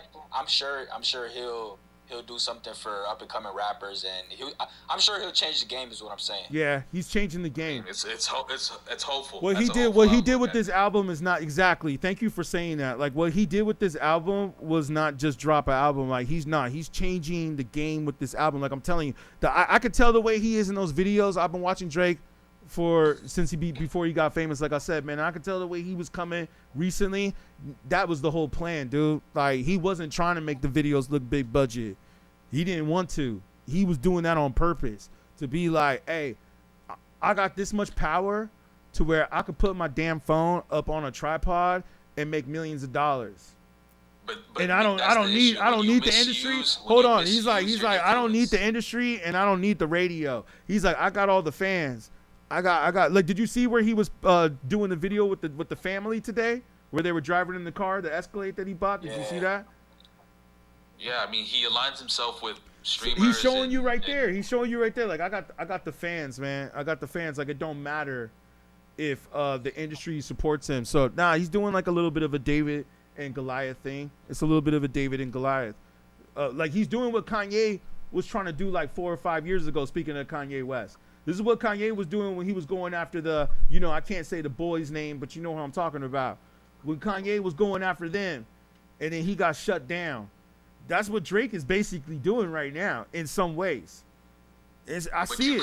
The difference with Kanye is that, I mean, up until now, you couldn't shut him down because the quality of his music. He did get shut down. He did get shut down. He lost a lot of contracts. He lost his contract with Adidas. He can't do a concert in Europe though. Like they banned him in Europe. Remember he was supposed to go to Europe just right after the concert in LA. I know I got people that were at the concert in LA. Like I told you, I'm in LA. I got people that were at SoFi. He sold out. He sold out 2 nights. He did it on Easter. Yeah, that was dope. And then he was supposed to go to Europe right afterwards, and they banned him from Europe. But let's talk about before that though. He lost his contract. He already stated publicly that he lost billions of dollars. He went and apologized to the rabbi to say that he was sorry for his anti-Semitic things that he had said. He went and he apologized, but he said that he would never apologize. So I don't completely agree, man. I think that he definitely lost a lot. And like the way Drake is going about it is completely different. Drake is going about it in a whole different way, dude. Like he ain't doing interviews. He's not talking about how he feels. He's not doing rants. He's not doing tweet rants. Like, he's going about it. He said it in the music, and that's the way you should do it. Drake is expressing it in the music. He's not expressing it like Kanye did. Kanye was tweeting. Like, I remember, I'm on Twitter, so it's like I've seen all of Kanye's tweets. But Drake, even though Drake doesn't do interviews, that's the thing. It's like, like when The Weeknd wasn't doing interviews, there was a little bit of mystique to him because we didn't know what he was thinking. Yeah, exactly. That's what Drake's doing. But with Drake, the difference is he posts on Instagram every day, so you know what he's doing, you know what he's thinking, you know what he's at. So it's a little bit different. Yeah, like he posted that he was with the family today and he bought them an Escalade. Yeah, and he'll post multiple. I go on Instagram sometimes and I see he posted like 8 Instagram stories today, and it's so there's no mystique with it. But what about the post? I mean, yeah. I mean, Drake is a social media rapper. He's a rapper that came out in 2008, 2009. So he's a rapper of that generation. You're right. Like Kendrick, we could say has more mystique. But like I said, man, with this album, what he came with ICEMAN, and the fact that he dropped it right now before the summertime. Let's also not forget that. Like, I think it's also strategic the way he dropped it. Like, he didn't just put it out now because he wanted to put it out. What's happening this summer, right? No, what else? Jay's doing his. Oh yeah, the concert in Madison Square Garden. The concerts, and that's gonna take up the media again for quite a bit of time for when he does that. Yeah, I mean, he dissed everybody on this album too, man, and that's what I think a lot of people wanted to hear, man. He went at Khaled, he went at Jay-Z, he went, of course, at Kendrick, he went at A$AP Rocky, he went at DJ Mustard. I mean, I had a whole list of the people that he went at, but it was just like, man, off the top of my head, he went at he gave the people what people wanted. Somebody said in the comments, K Fatty says you hating. It's fine. They can say but the thing is, I have like, I know people, because people like drama, right? So they want to hear Drake respond to whatever. But the thing is, like, Drake had the beef. He had the beef. He had the time. He could have responded with another song back and forth, but he didn't. He chose to not respond anymore. That's not true. Drake was the last person to respond, bro. But he said that he was not going to speak any further. That's fine, but he was the last person to respond, bro. So what you're saying is not valid. But in the song, he said, "I'm not going to respond anymore." Bro, all right, bro. I'm just saying it's factual. I hear what you're saying. I hear what you're saying because, like I said, man, I'm a Kendrick fan too as well. I hear what you're saying, and some people are saying that in the comments. But let me say though that he didn't really respond necessarily with the ICEMAN album. I think with the ICEMAN album, as people have said, that he more so addressed it. He addressed what he was going through. Like I think he even has a bar where he said something about Meek Mill. Like he's like, oh, now he understands how Meek Mill felt. You know what I'm saying? Like he's addressing what he was going through the battle. So it wasn't like he was like talking trash about Kendrick. Too on the nose, like Ran to Atlanta is just way too on. It's like too in your face. I think he has worse ones than that, man. I think he has worse ones. I'm just saying, like, it's so literally everything Kendrick said throughout the whole beef, he repeated in a way and flipped it on him during the whole ICEMAN, in the other Habib T, and even in Maid of Honor. If you guys go back and listen and pick it apart, they have little clips on it on TikTok and everything. And while I'm listening to the album, I'm noticing because I listen to all of Kendrick's disses and things like that, and he's repeating all of the stuff that he's saying. Exactly, because he said, "Not like us, you run to Atlanta." Yeah. So, but I'm saying like it's almost like I don't want to say unfair, but it's like one of those things where it's like he said he was bowing out. Cool. He decides he doesn't want to bow and he wants to keep going keep doing it. I don't know what the end goal is. Like, does he want Kendrick to come again? Who knows? I think he just wanted to address it. I don't know if the end goal was for him to battle Kendrick again. Who knows if Kendrick he even wants exists? to say the last word. It doesn't. Who knows if it'll be the last word? I think he just wanted to address it, and I think he had to. I think if Drake would have just put out an album where he wasn't addressing the beef, I don't think people would have recepted it as much. You know, like if he would have just dropped like Maid of Honor, and that was the only album, people would have been like, man, what the hell? Like, what the heck is this guy doing? You know what I'm saying? But he could do ICEMAN without. I just feel like specifically on Nah. As a rapper, hell no. Not on those beats. Those beats were made to talk your shit. That's what those beats. Those beats, like Shut the F Up, Janice. That's not a beat that you just rap on. That's a beat where you come at somebody on, and that's what he's doing, man. But even with Janice, the hook and the verses don't even have anything to do with each other. So it's like, whoa, it's like he wanted to.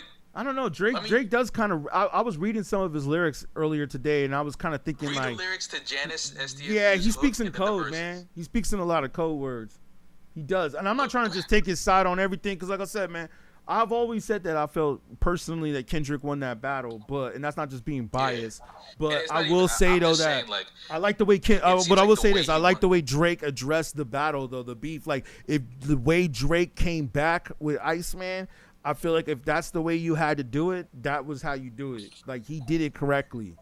He did it correctly, in my opinion. The verses in the Janice specifically are like, I'm coming at you, I'm coming at everybody, whatever. And the hook is like, yo, he proved a point too. Me, come save me. It's like, where does that come from? But check this out. Like when you were talking earlier about the public, which we can prove the numbers show otherwise. But like, not only that, but remember when they said last year or something like that, like hip hop ain't been on the Billboard charts, and that was the first time that happened in like 20 something, 30 years, something like that, right?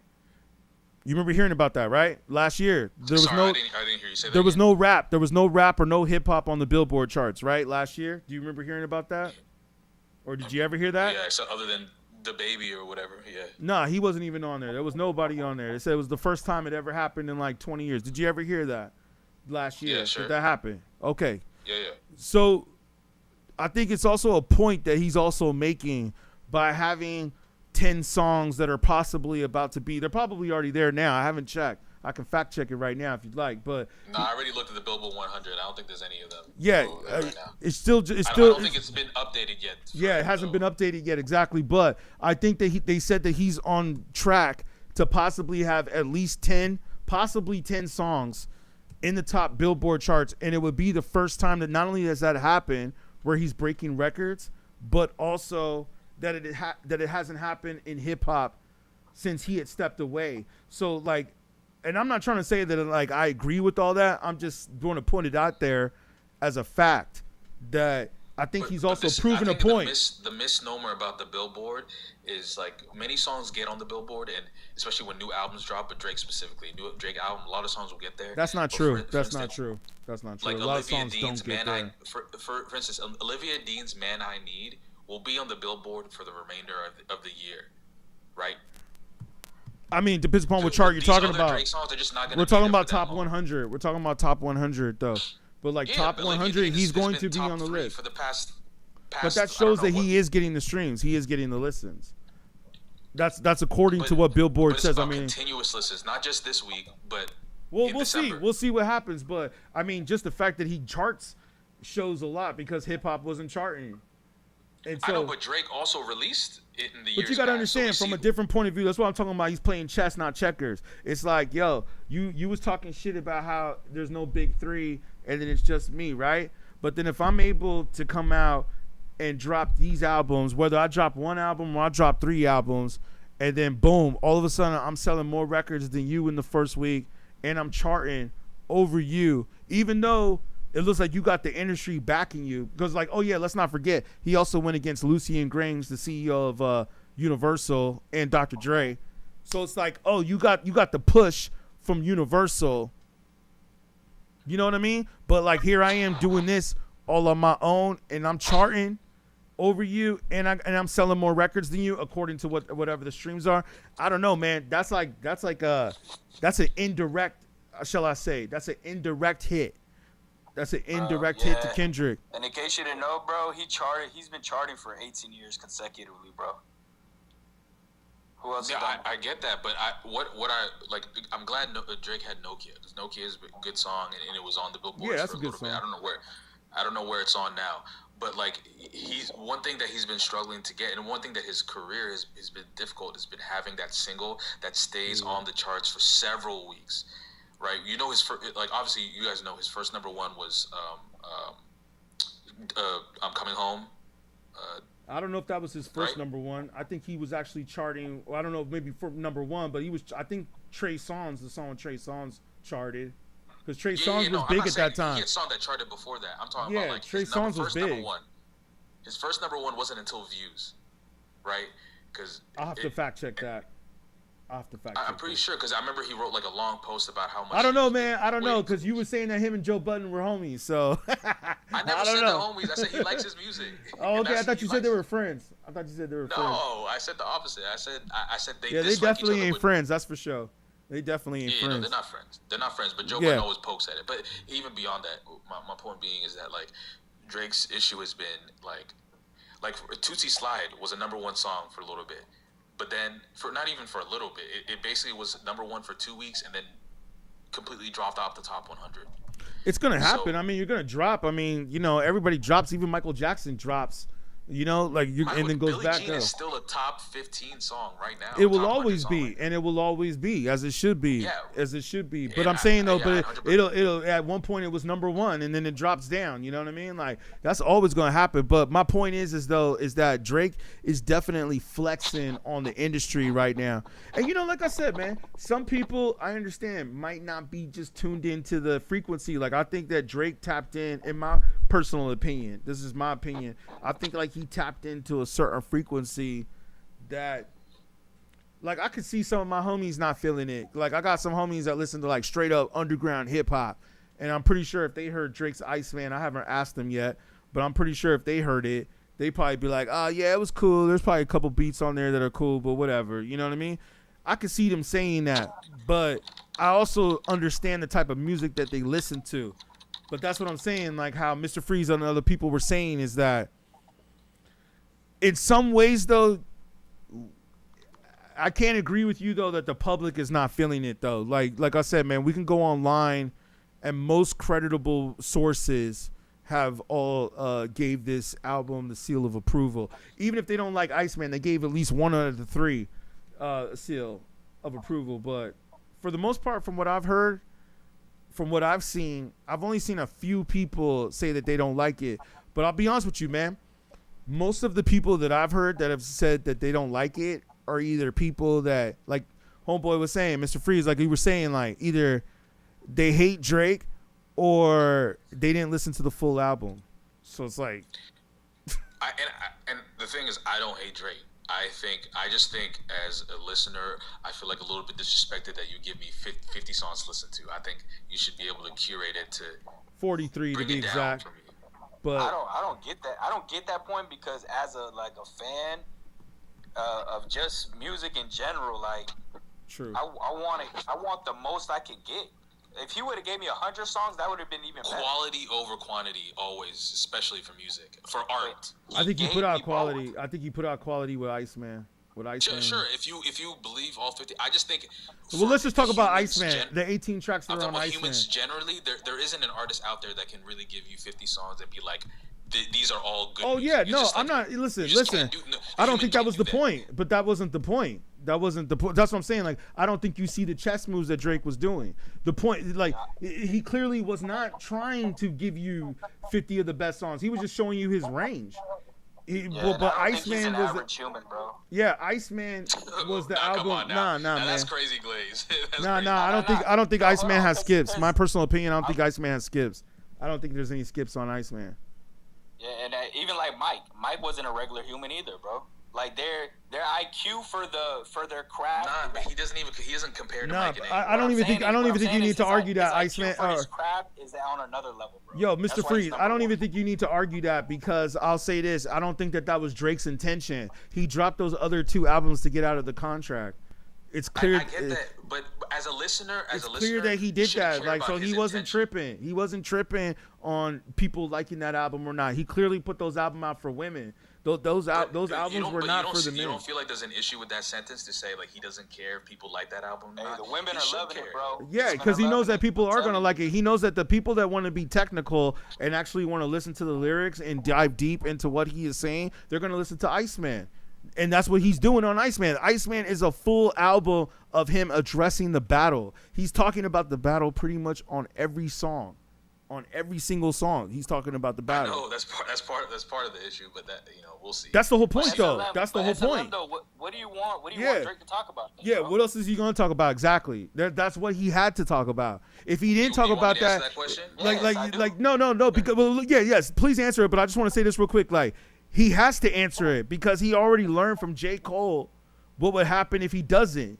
J. Cole is already living proof of what happens if you're a rapper that backs out of a battle.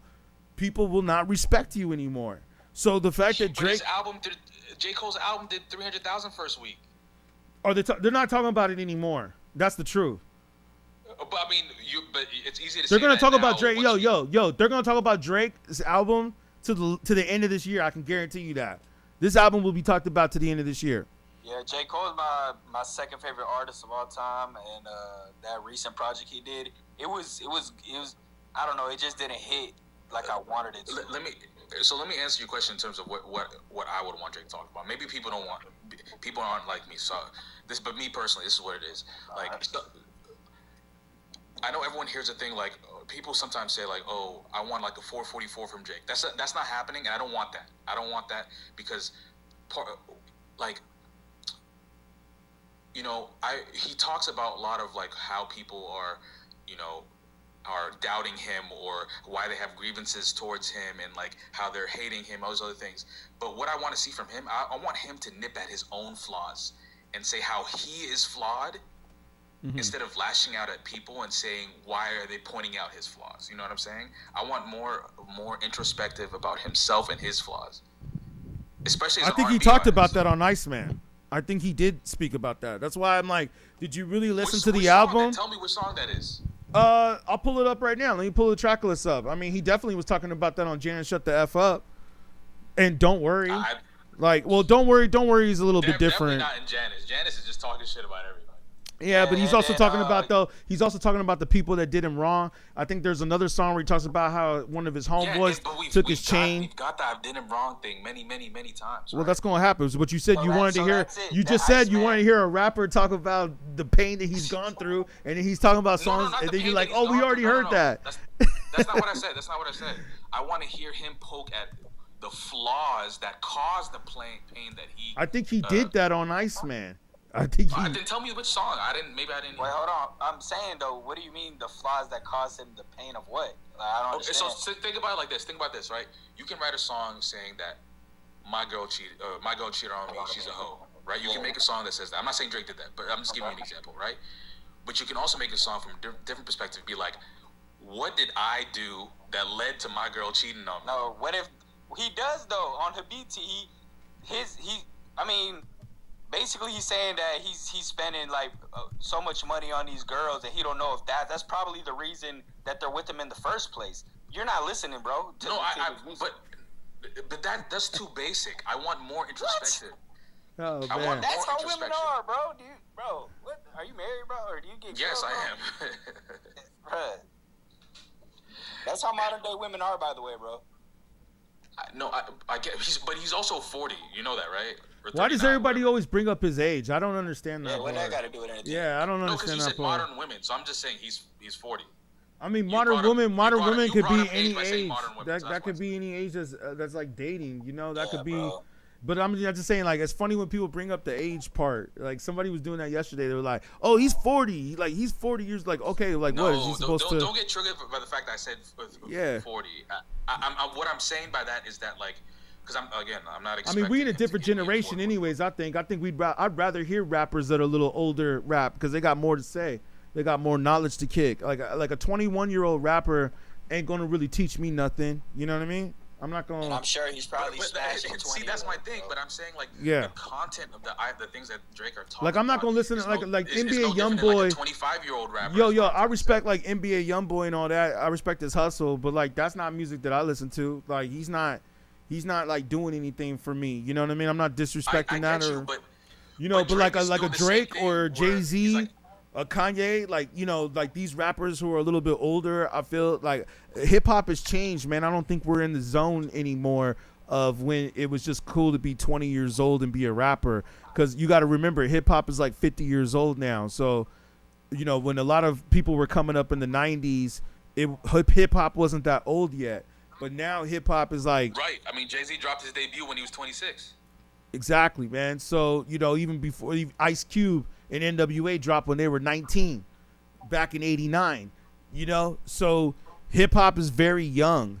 You know, even 50 years old is still young for hip hop compared to like rock and roll or jazz or the blues, you know. So I'm just saying, like, it's okay. Like, we got rock and roll stars who are like 100 years old, like the Rolling Stones. These dudes are like 100 years old. You got jazz players who are like 70, 80 that are still playing jazz that are touring around the world. So, yeah, I think hip-hop, rap music is now going to that point. So I don't think it matters if Drake is 40 or how old he is or Kendrick is or whoever or Jay-Z. I think right now it matters about who's making dope music. As time goes on, right, like certain artists age out for some people. Nah, but I don't think Drake did that with this. I think Drake is actually technically.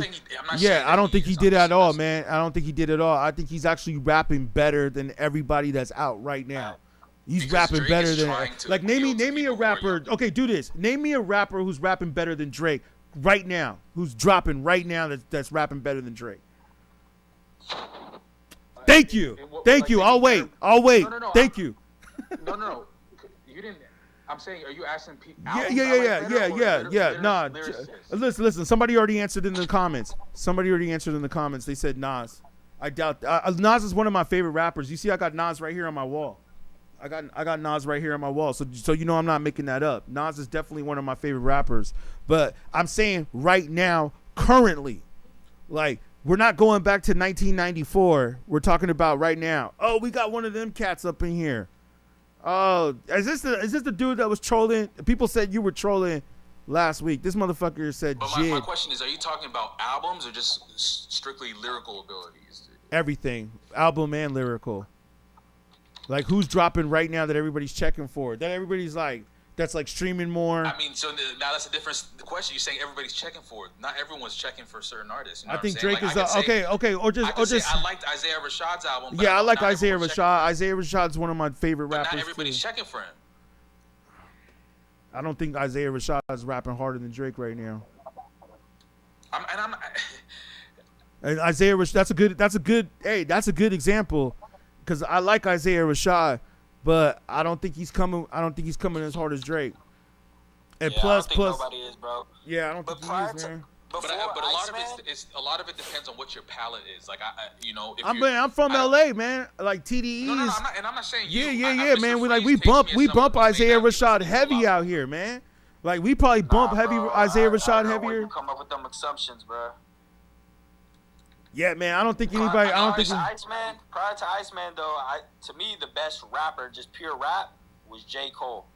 Yeah, I could agree with that. I mean, I wasn't mad at the clips either. I wasn't mad at the clips. Like, we can all name the top rappers, but like, who are some? Like, I like Jid a lot. I like. That's what somebody said in the comments. That's just you, bro. I don't know. Yeah, I don't think anybody's banging Jid. I don't think anybody's banging Jid. I've never been around anybody, at least here where I hang out in LA, and have somebody say, "Hey, put some Jid on." I haven't heard that. But why does that matter? Is my question. I don't know, man. I mean, it kind of. If you enjoy the music, you enjoy the music regardless of what other I agree with your point. I'm just saying, like, I'm talking about like right now, like. Like we all recognize Drake is the #1 rapper. That's not the issue, right? So what's your question then? No, because the question somebody said Tyler the Creator. He asked the question that was asked was like, who are the people that you're listening to that are making better music than Drake? Nobody. Somebody said Tyler the Creator. Tyler the Creator is definitely to DJ Hot Cold. Tyler the Creator. And we had this discussion with another person. Tyler's amazing. He is amazing, but he's not rapping better than Drake. He's not like him. Earl Sweatshirt. Somebody actually said Earl Sweatshirt. I was like, damn. I don't like Earl's current output. I was like that. Somebody told me though. They said Earl Sweatshirt is a better rapper than Drake. I really loved Daytona. I really loved It's Almost Dry for Pusha. I think both of those things, rapping wise, was really great. Hard Piano, amazing. Just amazing raps. Right? I like Zeke. No, I agree with you on that. I like Zeke's comment right here. He said Drake is definitely the best entertainer. I completely agree with you on that. See, that's the other thing. Drake is not just a good rapper. He's also a good entertainer. Or you know what I mean? 100%. You ever seen that? Yeah, and that's part of it. And hold on, that's not something to be ignored. Like that takes a lot of skill. I'm adding to this. Yeah. You ever see that video of Pete? What's the dude at SNL? Pete something. Pete Davidson. Yeah. He said this was maybe like 5-6 years ago. When Drake did SNL, he was saying like Drake is the best actor ever, and then I think they asked him like who's your favorite? He's like, what about his raps? And like, yeah, he's the best actor ever because he's great at acting as being a great rapper. Because he's great. He's a great rapper. He's like actually good at rapping, but he's also great at being an entertainer as a rapper. Like you see the way he's posting on Instagram. You see the captions and like the photos and the visuals and those other things. He's great as posing as like this is what a rapper should look like. Yeah, that's what some people say. I think he really liked that, bro. If that's what we're talking about, I think he's really mob tied. If that's what we're talking about, if we're going down that lane, I think he's really like that. I think he's really around those type of guys. I think if he wants to do a hit and do those type of things, I think he probably has, and because he's talking about that type of stuff on. Yeah, that's like, a good point. Twist. Burning Bridges too. Burning Bridges too.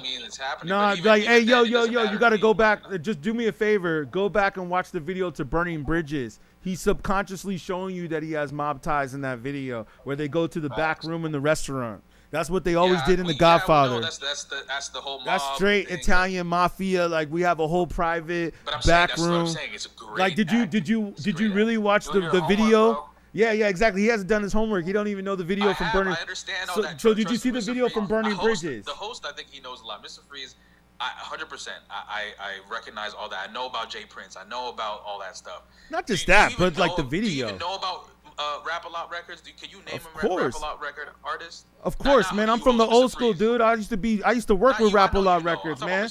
The Ghetto Boys. It don't matter, bro. I know about Prince and Junior, bro. Okay, that tells me all I need to know. That tells me all I need. Well, you got the Ghetto Boys too, man. I mean, they're the ones that made Rap-A-Lot Records. Scarface also one of the hardest. Well, Scarface is from the Ghetto Boys, so. Yeah. But I mean, independently from the Ghetto Boys. Yeah. I'm just saying the Ghetto Boys was where Scarface came from, so. I mean, yeah. That's what I'm saying. But the Ghetto Boys was before Scarface became a solo rapper, so it's like, yeah, man. I mean, but I go back to like the early '90s, man. So like I've been listening to hip hop for. I agree with you. I'm talking about Mr. Freeze. Yeah. No, I feel you. No, I appreciate that, man. I mean, yeah. You guys should ask your questions, but I gotta say, I like Mr. Freeze that point you made about the mob ties, because yes, when you go back and you watch the video for Burning Bridges. Not just the whole point where he's like, where's she at? Not just when he's doing all that, but like how the video starts. Because I also know I have friends that like do directing and do videos and editing. So I understand like, cinematography and all that stuff. You know what I mean? And I could tell like the way he shot that video, you're right. Subliminally, subconsciously, he's showing you that he got like straight power in the city, especially of Toronto. Especially in the city of Toronto. But all that's like, I'm not even saying that he's not mob ties. Like truly, all that stuff doesn't factor in for me. I don't care. Like you were saying, like he's an actor or some shit. That's why. Because I'm saying he's great. He's legitimately a great actor, right? So that his ability at being a great actor. He started off as an actor. Ability of being a great rap artist. I see what you're saying, but that comes with every rapper, though. Really, that's what somebody said earlier. Some rappers are not good at acting.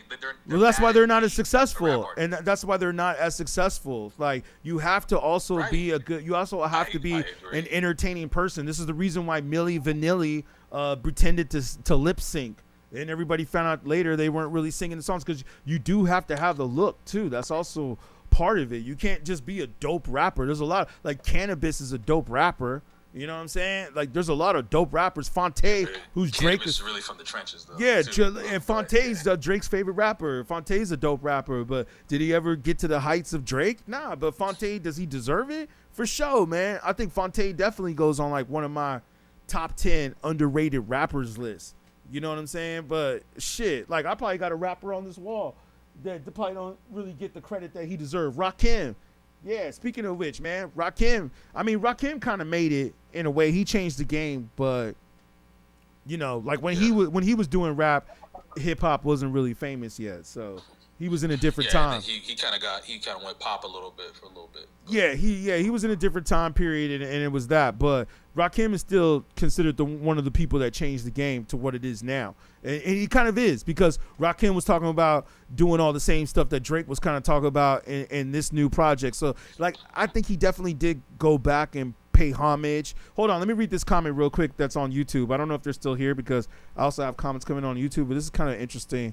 I want to see what you guys think of this, where somebody said, did you see how the internet froze because Drake froze the CN Tower, the tower that was at in Canada where he did the album release, where they said, did you see how the internet froze because Drake froze the CN Tower by illuminating it? I'm not sure what they say. By illuminating it glacier blue. Yeah, I saw that part. And then the CNN Tower site, you could submit and request $350 to illuminate. Okay, so I don't know what they're really asking about that, but I do remember when Drake did the record release at the tower, which is another way of showing that he has power and that what he's doing. Yeah, so I mean, there's no denying that Drake is popular and Drake has power. Like that's obvious, yeah. I mean, you can't get to that level without doing something, right?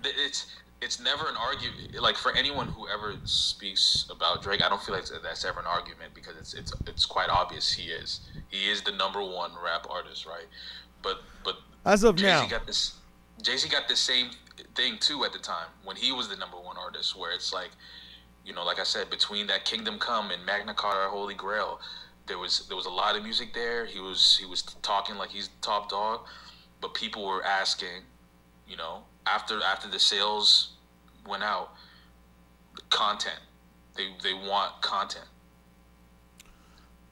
I mean, you saying that Drake didn't do that with this?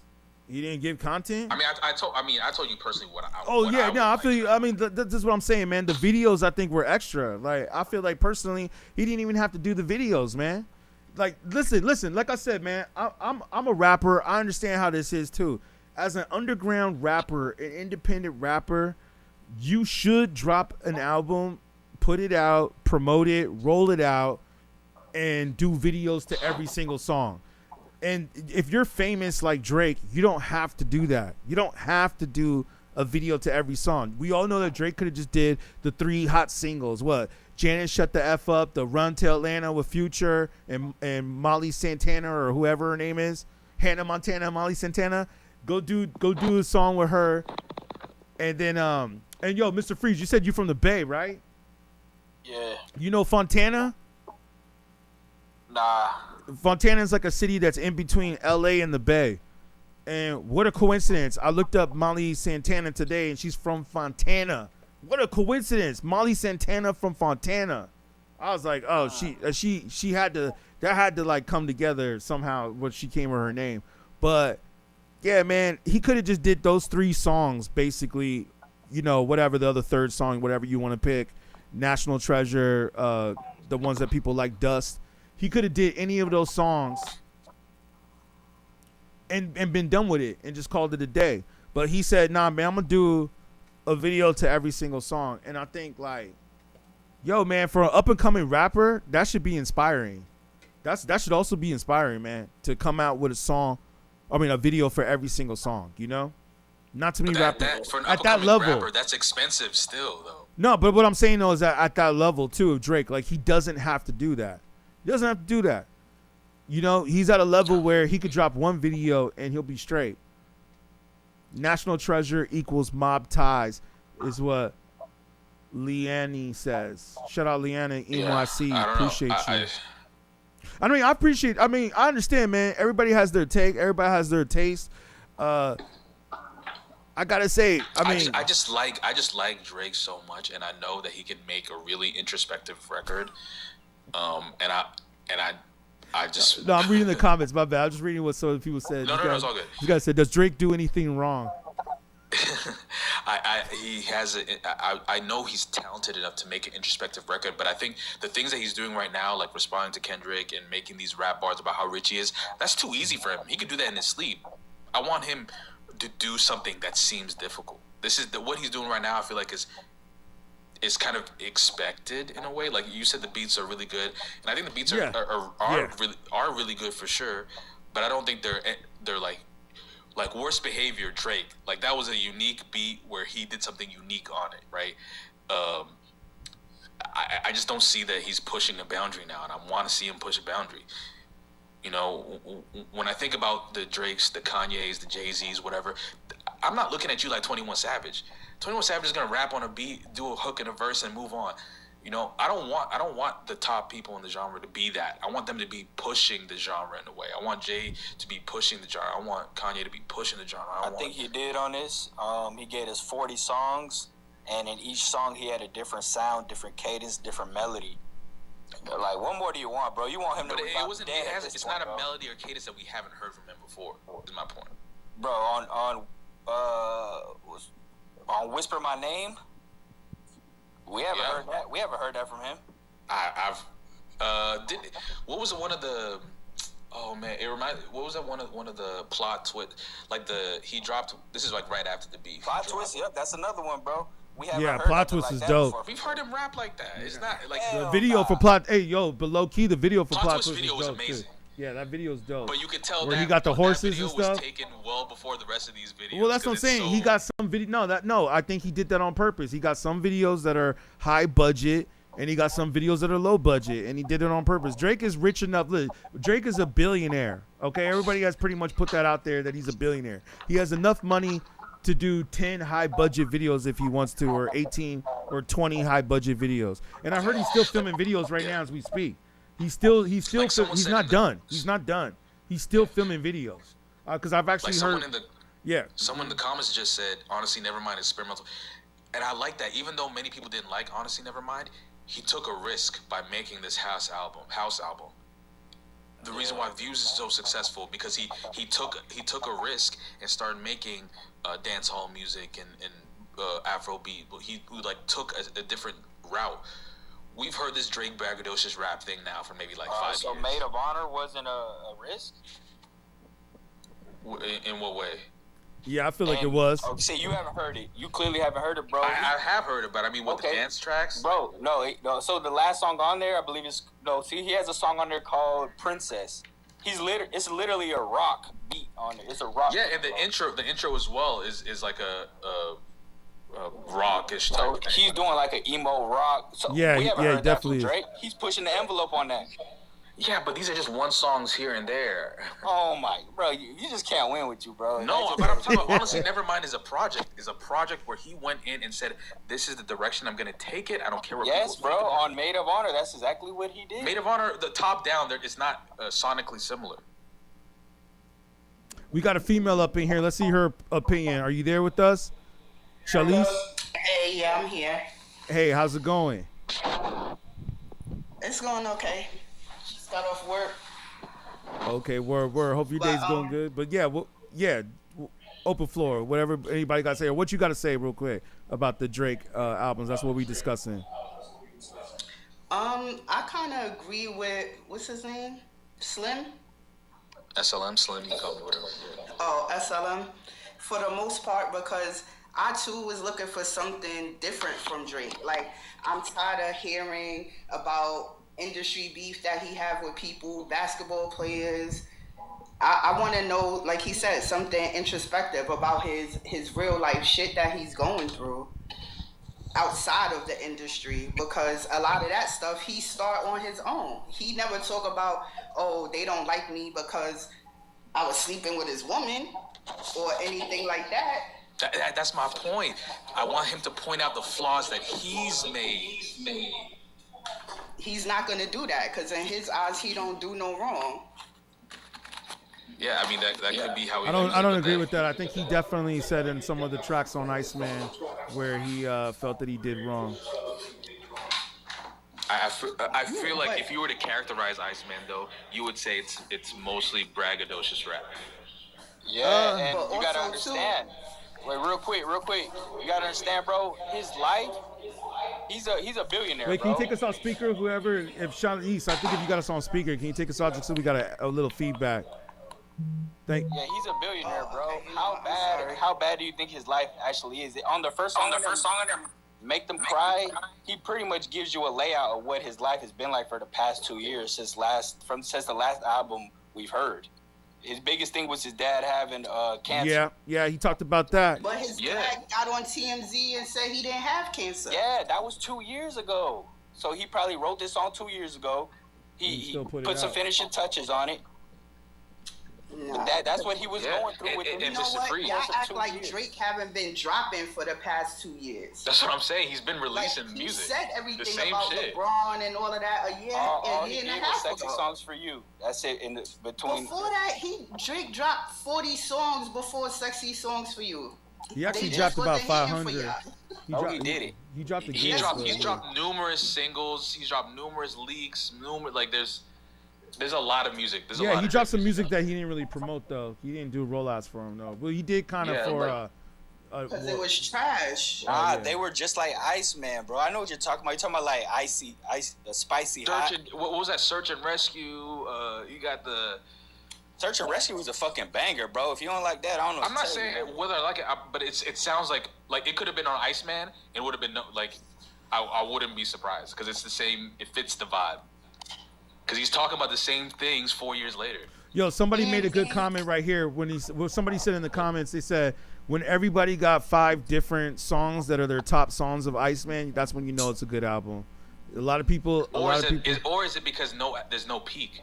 So No, everybody got like. Listen, a lot of people I know. Everybody unanimously, whether you like the album or not, I think a lot of people have unanimously said that Janice "Shut the F Up" is a good song. The "Make Them Pay," a lot of people like that. "Make Them Cry." That's not even really one of my favorites, but I understand it. That's the one where he is, I think, talking where you said about his father and other things going on in the battle and how a lot of people let him down. I think he talks about Khalid on that about the Palestine line. But then he also got the National Treasures. A lot of people like that one. Of course, Burning Bridges. That video's the dopest with the Where She At. That's the one thing about Drake too, is that Drake knows how to create trends. He's not just a rapper that just raps. That's what I was trying to say earlier. Like, he creates trends, man. Like, everybody will start going on TikTok saying, "Where's she at? Where's she at?" Or everybody's Kiki, "Do you love me?" Or what's the other one? She used to call me on my cell phone. I mean, this dude knows how to fucking create trends, man. Like, McDonald's music. This dude's on another level, man. And like I said, I'm a Kendrick fan. I'm a kid, like those that are just jumping in. I just want to let people know, like, I'm a hardcore Kendrick fan. Like, Kendrick is one of my favorite rappers of all time. Good Kid, Matt. If you ask me about my top 10 albums earlier, I could possibly put Good Kid, Mad City in one of my top 10 hip hop albums of all time. Possibly, I could. I have to go back and look at my list, but Good Kid, Mad City is highly up there. But I'll say though that man, I got to give props where props is due. Like, Drake creates trends, man. He's a rapper that creates trends. Right, because he's a pop star, but lyrically, Drake is not there. You can't. I don't know. Nah, I can't say that would take me with Nah, Nothing Was the Same. You can't say he ain't a lyricist and listen to Nothing Was the Same. Nothing Was the Same was 10 years ago, though. But still, though, she said he ain't a lyricist or he's not a rapper. That ain't true. Because now he's diluted his music. That ain't true. You can't say